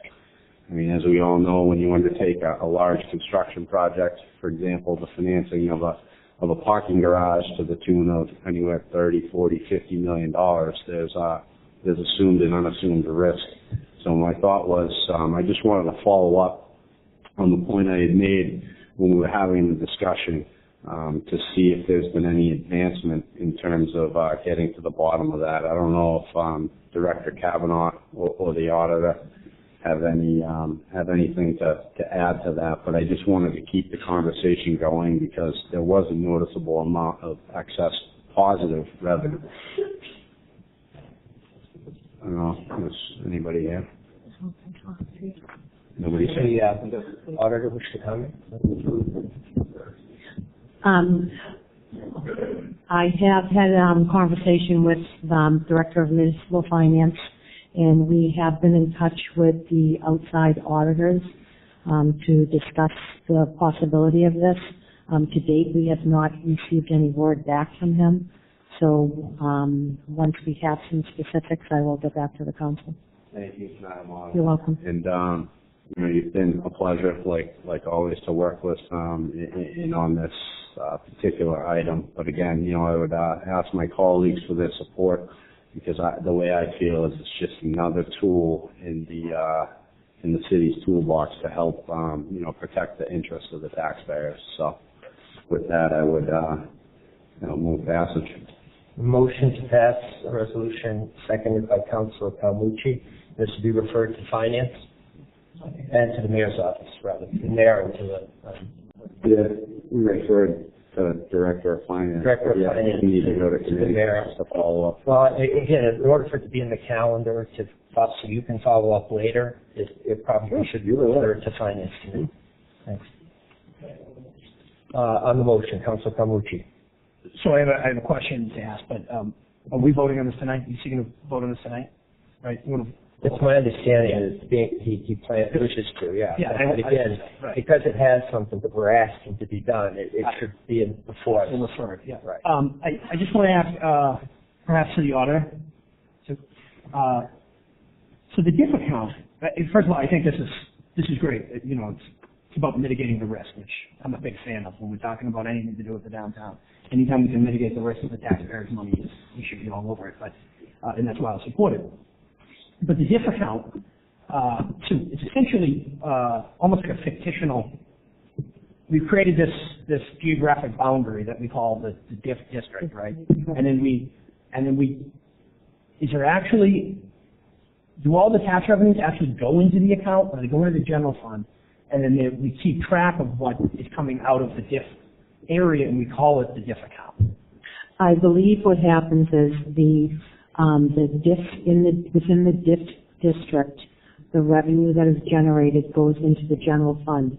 At the end of each fiscal year, we receive it's an accounting methodology that we do a journal entry.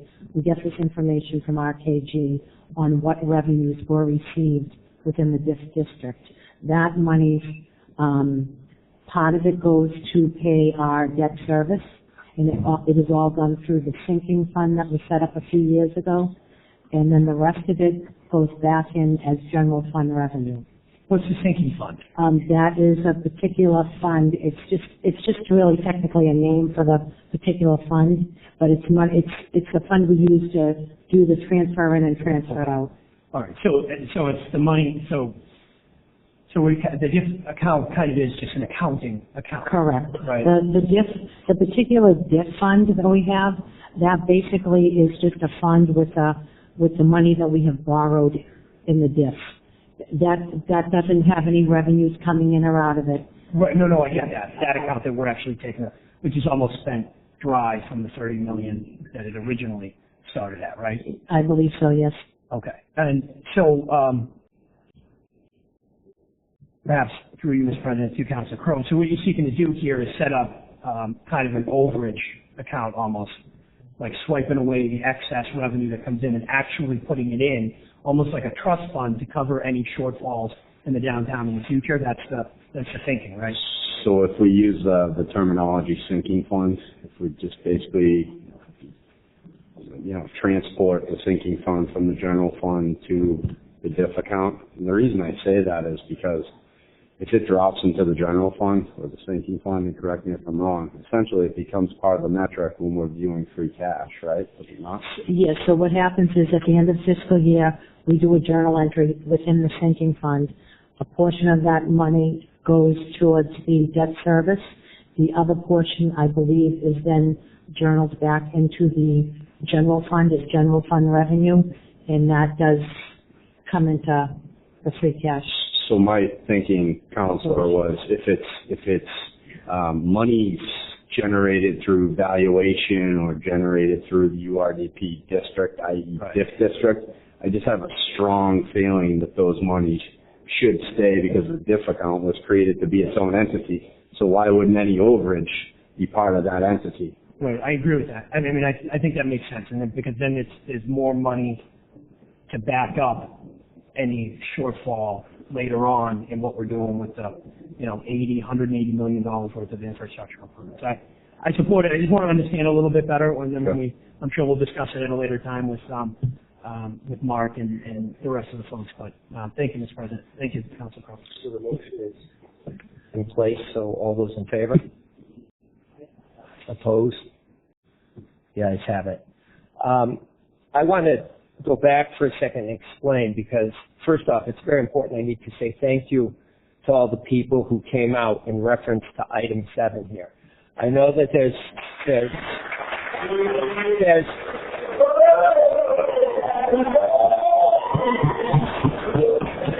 I'm not discussing. I'm going to explain what you're doing. If I could, folks, again, those who are opposed, those who support, anyone who came out, I say thank you. However, what I really want to just stress, because people are sitting here, is that Councilor Harris invoked Rule 23, which is within his right to do. And I just want to, in case anybody's confused, it's not going to be discussed this evening. It will not be discussed until the next meeting. And I want to read Rule 23. Any ordinance, order, or resolution may be passed through all of its stages of legislation at one session, provided that no member of the council objects thereto. But if any member of the council objects, the measure shall be postponed to that meeting. Rule 23 cannot be suspended. That's the rule that we're operating under this evening. And again, Councilor Harris is well within his rights to invoke that. So, again, this is not turning into a political rally. It's not going to move forward that way.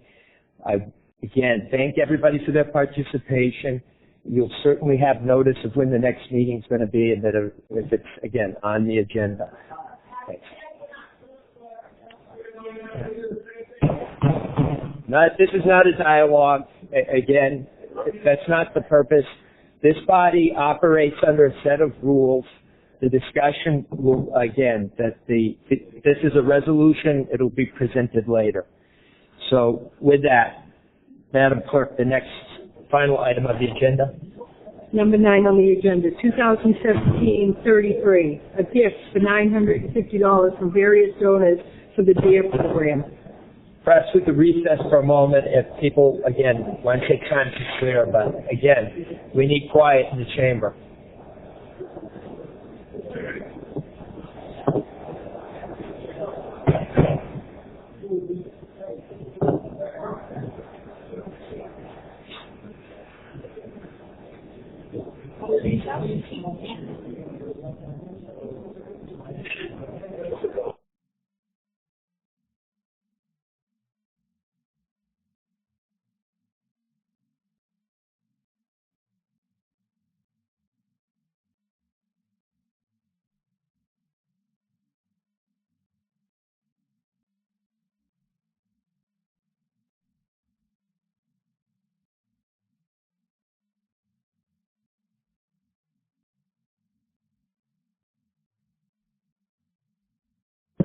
We call this meeting back to order.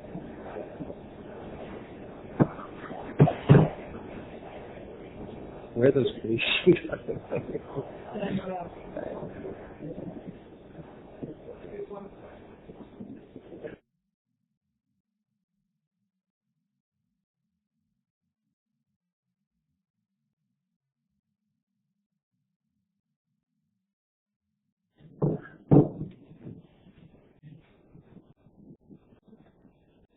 Thank you. Again, the last item on the agenda. Agenda 9, 2017-33, a gift of $950 from various donors for the DEER program. The chair recognizes Councillor Kroll. I just move acceptance, move approval. All those in favor? Aye. Oh, no, excuse me. I'm sorry. We need to call the roll on that specifically, Madam Clerk. Councillor King. Yes. Councillor Crowe. Yes. Councillor DeBona. Yes. Councillor Harris. Councillor Laforest. Yes. Councillor Liang. Councillor Palmucci. President Finn. Yes. 6 members. That ends our regular agenda. We actually have minutes from the February 6th meeting. If you've had a chance, do we have a motion to approve? A motion to approve the minutes, seconded by Councillor DeBona. All those in favor? Aye. Opposed? The minutes are approved. Young. Madam Clerk, communications and reports from the mayor and other city officers and city boards.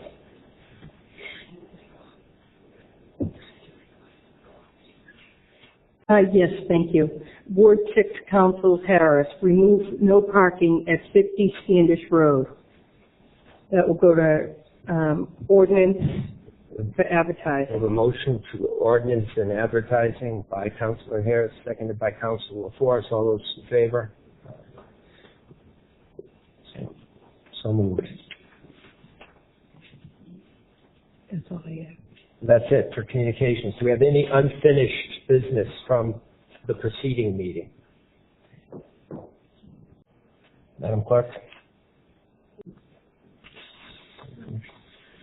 Okay, moving along, the reports of committees.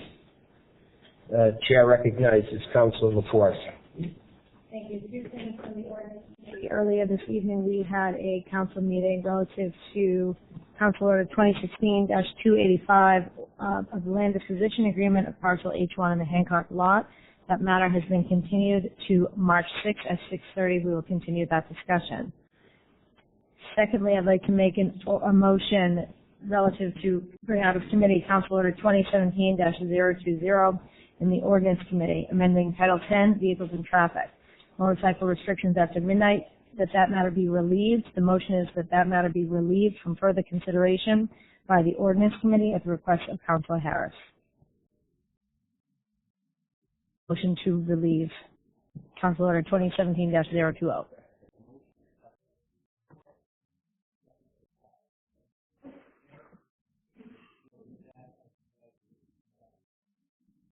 We are relieving from further consideration.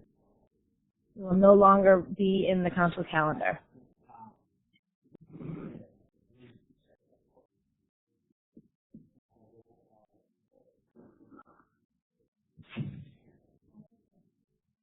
Councillor Kroll. Councillor DeBona. Yes. Councillor Harris. Yes. Councillor Laforest. Yes. Councillor Liang. Yes. Councillor Palmucci. President Finn. Yes. 7 members. That's it from ordinance. Thank you. Thank you. Any other additional? Chair recognizes Councillor Kroll.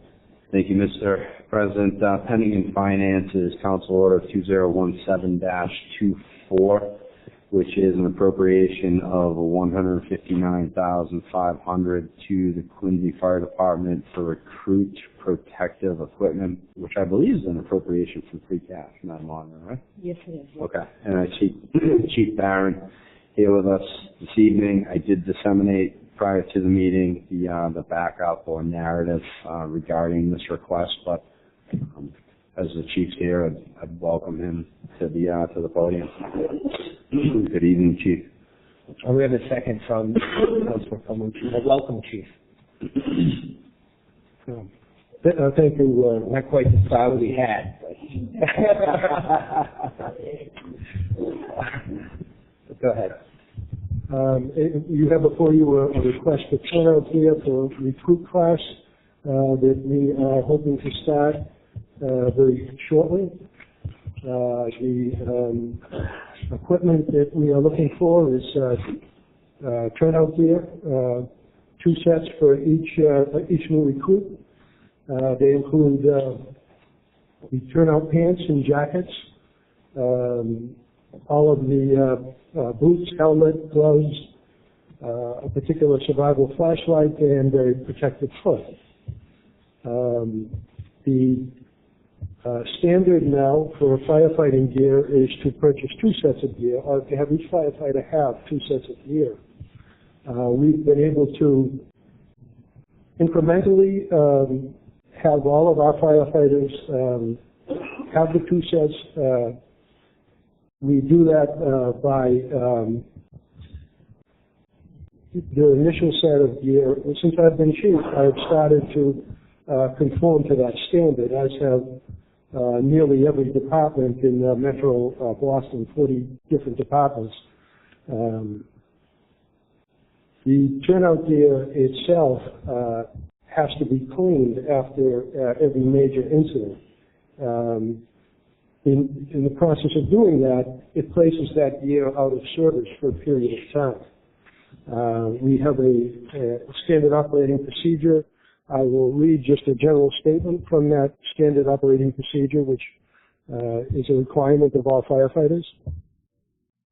Firefighter protective clothing must be kept clean to ensure its proper performance.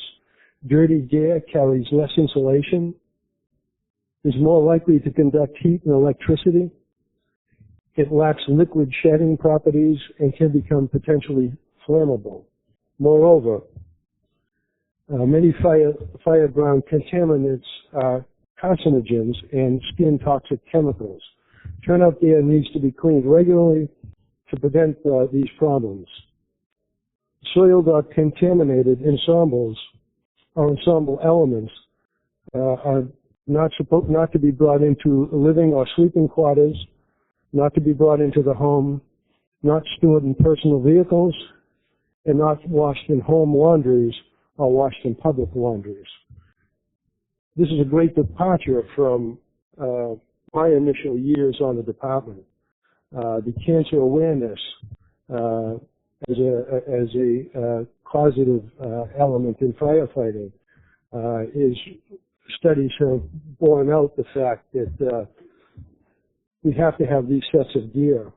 And even early in my career, if I had a fire and subsequently went to an additional fire, after that gear is saturated, it actually conducts heat and steam, and you could actually be subject to steam burns. And again, that was before all of this awareness. So, and again, since I started as chief of department 8.5 years ago, we started on this process of making sure that each firefighter has a second set of gear. We could do that with the hires that we had, and just catching up. And I've been able to get money in my budget to do that. And occasionally we are able to refurbish gear from retirees, and that is helpful. But in this endeavor, it is important that for these hires, we start them out. We hope that they have long, healthy careers, and so that's the goal. And the request before you reflects that goal. I'd be happy to answer any questions that the councilors may have. To the chief. Chair recognizes Councillor Liang. Thank you, Mr. President. It's not a question. I just actually want to take a moment to commend you and all of the Quincy firefighters for the work that you guys do. Councilor DeBona, Harris, and I had an opportunity to visit the North Quincy station this past weekend.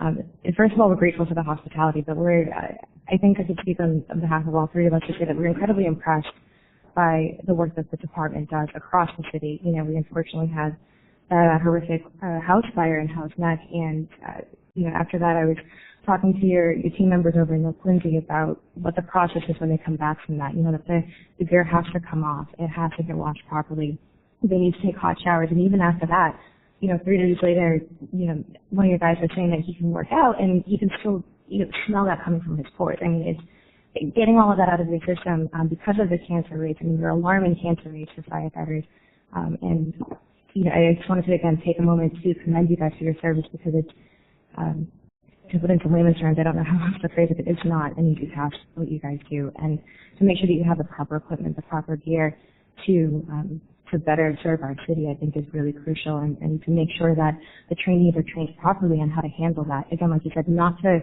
take that gear home with you, not to take that gear from one fire and go to the next and spread those carcinogens and to spread that smoke and to spread that danger. So again, I just wanted to thank you and your men obviously for the hospitality, but also for the work that you do in our city. So thank you. Thank you, Council. I have a motion to, Chair recognizes Councilor DeBona. Thank you, Mr. Chairman. I just wanted to elaborate a little bit as well. Chief Barron, thank you to Michael Palazzo in the back there, Tommy Bowes as well, for inviting us, Councilor Harris and Councilor Liang, this past weekend to take a look at this equipment, to take a look at this, the gear that you have that you're looking to appropriate. I think that was really important that you guys showed us what was coming to the council tonight, as well as having a nice lunch with you guys. I appreciate that. I really do. And how it's put a certain value, I'm sure, right?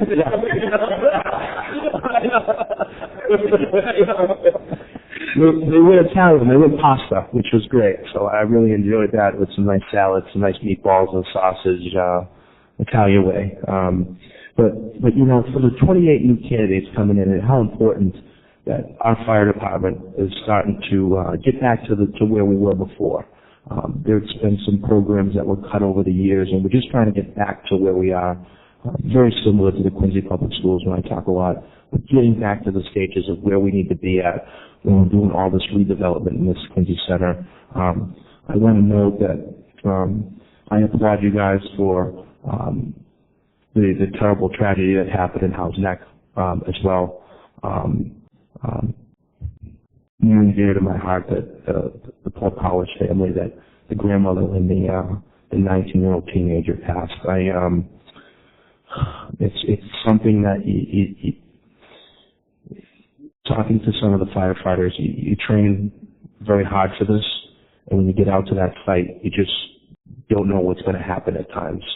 And that was the articulation of the story that was given to me, that sometimes you just don't know what you're gonna be put into until you get there. And to see that the different stations come in together and how important that is to think about really for a second here, that how important fire departments are, how important police departments are, that we need to be able to give you the resources to do your job. And unfortunately, there's funding involved in this, there's money involved, there's allocations of it. And people sometimes, we're getting ready to go into that budget season, some people sometimes don't realize that we have to put these appropriations in place to give you the proper resources to run your fire unit. And without these type of things, you can't wait until they're to a point you can't use this stuff. You have to replace them while you have that second set of gear. And I want the public to understand that how important it is when we're looking at other different trucks and appropriations for different equipment, that how important it is you can't wait until it's already broken down. It's kind of too late. We have to outfit them and bring in a new cycle of things. So I'm very on board to this appropriation. I want to thank you guys for all you do. Thank you. Thank you, Council. The chair recognizes Councillor Harris. Thank you, Council Finn, Acting President. Thank you. Chief, always a pleasure to see you, and thank you to the guys. I'll very shortly, very quickly echo the thoughts of my peers that were with me. One thing that really impressed me about the folks and you folks is people don't realize that not only what you do on a day-by-day basis, but also the fact that your people in your department went out and found federal money, $850 million, I think I was told, $850 million, $850,000, sorry. I wrote it down too. Yeah, I was thinking about tonight's lottery, but $850,000 that the taxpayers don't have to pay out of their pocket through their property taxes. And I can only say is if every department was able to do things like that, where it made the department better, made a service better, we would be even better than what we are. But I was really impressed with what I saw the other day, and I applaud you. Thank you so much for what you folks do on a day-to-day basis. Thank you. Thank you, Council. Did want to take a moment to recognize again with an applause so in reference to Firefighter Keenan and Firefighter Bowes. Thank you guys for turning out here this evening with it. Appreciate it, and appreciate your service to the city.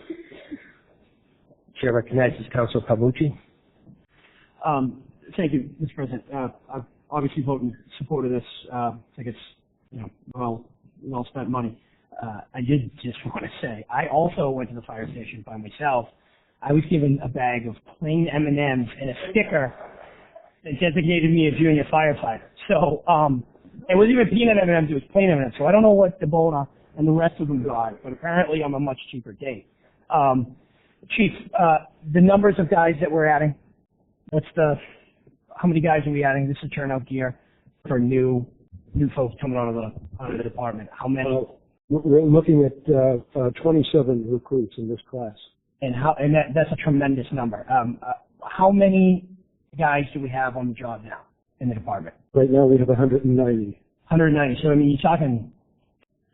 Trying to do the math real quick, and I can't do it. But yeah, it is. No, but I mean, it's what, like 12, 15%, somewhere in there that you're kind of bringing on board compared to. So, and I'm sure that reflects some retirements, some additional positions, as Councilor Harris said, the federal funding. But when will they be on board? When will they be on a truck in the house? On trucks, sometime around mid-May. We're looking at roughly a 11, 12-week training academy. And when did you start the process of onboarding these guys? We started in May of last year. So a full year to get them on board.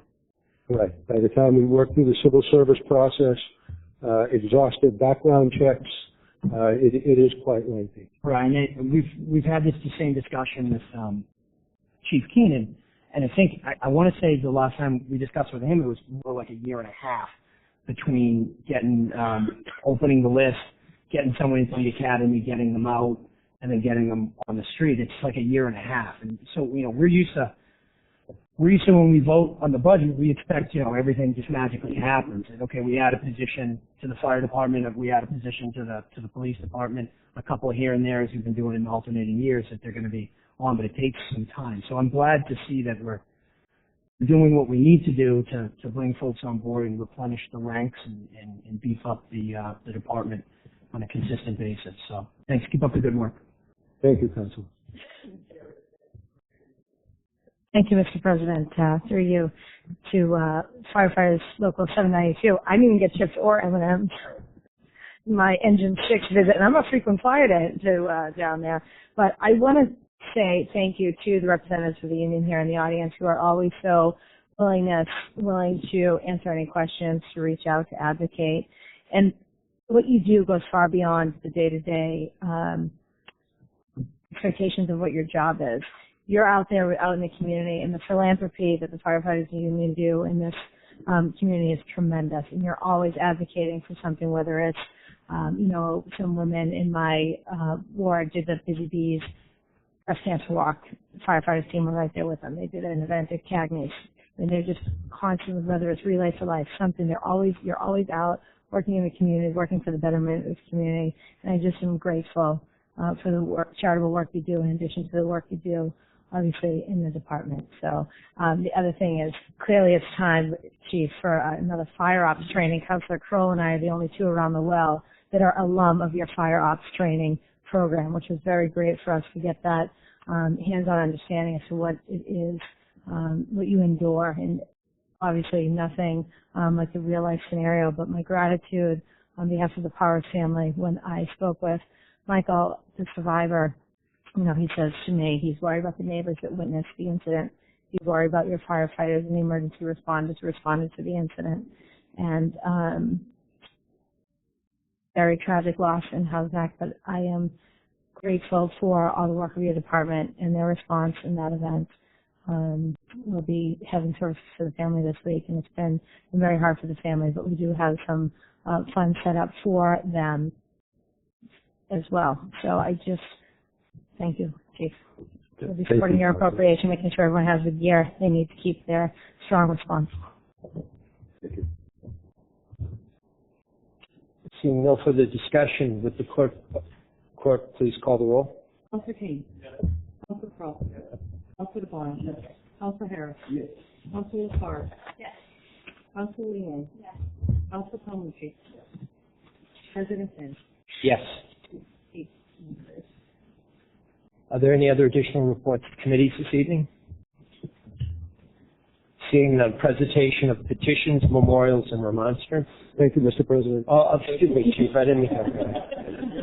Recognizing the union leadership that are here. That was the longest presentation for one of the surest votes we've had. Great. Good to see you, Chief. Thank you.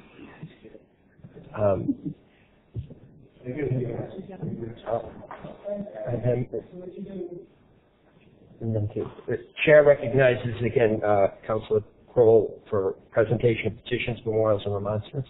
Thank you very much, Mr. President. It is, with great sadness, but, I recognize the passing of not only a dear friend of mine, but, son of Quincy, Kevin Salucci, alumni of class of 98, Quincy High School. Didn't think that was going to happen. Just an unbelievable, human, quite honestly. A family man, husband to his wife, 3 kids, Stephen, Declan, and Paul. Kevin was he was a stand-up guy. If you knew him, to know him was to love him. And, he was in that tragic accident back, it was 3 years ago on the Arbor Way. And, currently found himself in a wheelchair and fought hard for 3 years, and we lost him this week. And I can't say enough about the kid. And like I said, if you know him, then you know exactly what I'm talking about. And I would ask if we could, keep or dedicate the meeting in memory of the Salucci family. And I know that there's planned services for Thursday night, 4 to 8 at Sweeney on Elm. So certainly keep that family in your prayers. Like I said, they were just, he was just a doer and a giver, and just a great guy. So we lost a good one. Thank you. Thank you, Councillor. Chair recognizes Councillor Palmucci. Thank you. I have two things I wanted to remonstrate. The first is I wanted to, just to the mayor's representative again, suggest that there should be some sort of presentation before this body about newspaper reports that the city entered into an agreement with a party about the determination of the Quincy Hospital.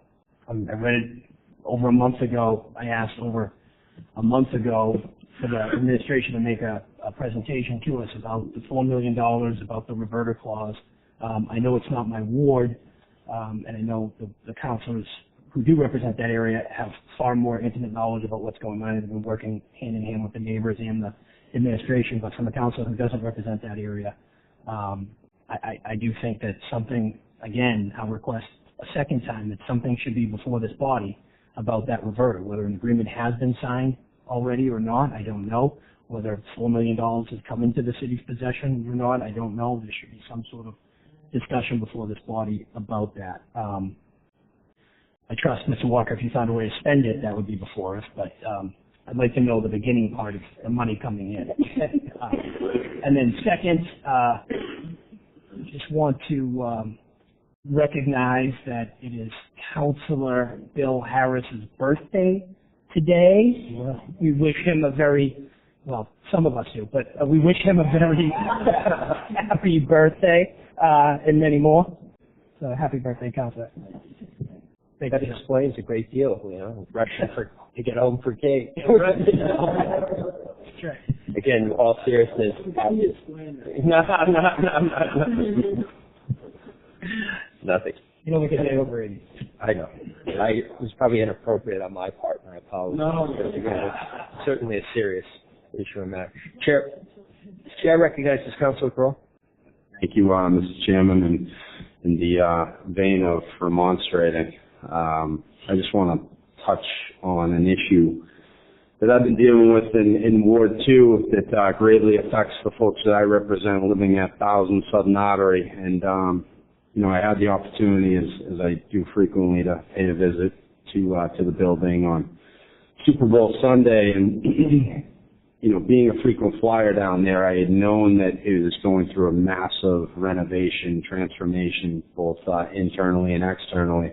What I always found odd was that the kitchen seemed to be the point of just constant delay. And it was brought to my attention at that Super Bowl party that there was little to no communication about when it would be reopened, and also the rumor around town was that the city of Quincy were the ones holding up the kitchen at 1000 Southern Artery to be open. And as many of you know, I've insistently raised issues up here that affect our senior citizens, and I'm not shy about opening my mouth when I feel like situations being taken advantage of, particularly when it relates to the city of Quincy senior citizens. So I started to do some investigation. I've always tried to be respectful of the fact that it is a privately run business, but when I feel the emotion coming out of my constituents that there's not any end in sight, I take grave issue with that. So I started to do some digging and connected with the property management company, who really didn't provide me with much of anything outside of a contact down in Washington, D.C., who was overseeing the subcontractor. I subsequently scheduled a conference call with the Commissioner of Inspectional Services, Jay Duca, so that we could clearly explain that the city of Quincy was not the obstacle to this kitchen being reopened. I had asked the individual down in D.C. for a commitment to a time frame and when we were going to reopen this kitchen. He was non-committal. I said, I understand, I'm putting you on the spot, but you'll hear from me in 3 days. Called him in 3 days, no response. 2 days later, got a response that the kitchen is going to be open on March 10th, and they'll also be resolving the issue with the mailroom, which is a positive.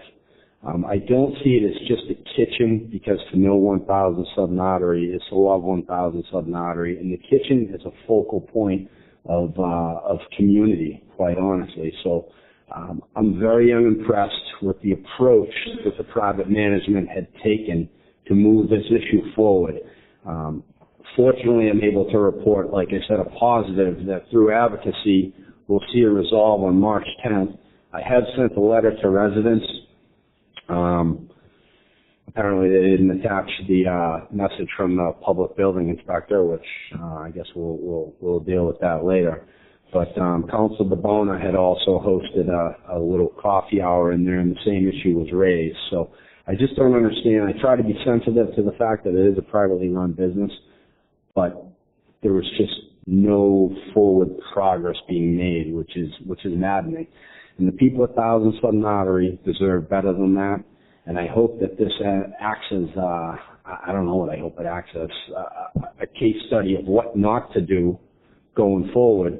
But again, I just wanted to remonstrate on the fact and let the folks know who live there that I am very on top of this and will manage this to a successful outcome to the best of my ability. So thank you, Mr. President. Thank you, Councilor. The Chair recognizes Councilor DeBona. Thank you, Mr. Chairman. Just to echo the sentiments of Councilor Kroll, I let him take the lead on this, being the ward councilor at 1000 Southern Artery, but his constituents are also my constituents, and having that coffee hour and having longtime residents come to me going, it was supposed to be 6 weeks for this kitchen, and it's 6 months later. My mouth dropped. And I know it's a private entity, it's a privately property management company, but I'm going to speak up too. And these are people that I've had a relationship with through my school committee days and into being a counselor at large. Got many phone calls prior to that. And I understand they're going through a redevelopment over there with millions and millions of dollars of increasing and making the place better. But when you start to take more funding and you increase the rent over there, and then you pull back and you don't give them this cafeteria, that's a problem. Some residents at 1000 Southern Artery and other senior housings, that's the one place or one area that they're going to go. They're going to come out of their room, they're going to come down to the cafeteria, possibly use the kitchen, and they're going to go back up to their apartment or their studio apartment.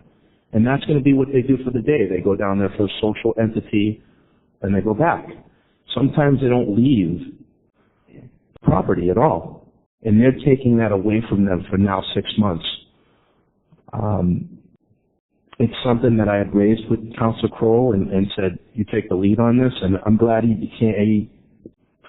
he spoke about this tonight, and I'm going to jump on board with saying that we just need to get this kitchen up and running, and it would really help out all the seniors over there.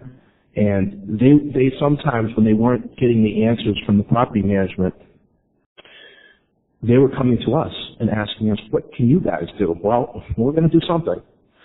And I'm very happy that we're looking for a March 10th opening date. Hopefully that's about 2.5 weeks about. And hopefully it doesn't get delayed down the road. It's the winter time too. They don't want to leave the property as much as, in the summer months. This is an entity that needs to be addressed. So with that, Councilor, Chairman Finn, I thank you. Thank you, Councilor. Seeing no more presentations of petitions, memorials, and remonstrance, motions, orders, and resolutions. Seeing none, scheduling of committee meetings and public hearings. Is there any? Chair recognizes Councilor Kroll. I just need to know, maybe the clerk of committees or city clerk rather, could help me with this. When is the next city council meeting? That's the 6th? In Council Laforest, you have an ordinance committee meeting scheduled before that at 6:30. We have some issues pending in finance, so I'm wondering if it makes sense to go at 6 and transition to you at 6:30, and then anything we don't cover in finance, we can cover it subsequently in reports committees. Is that amenable to most folks? So I know 6 is an early start.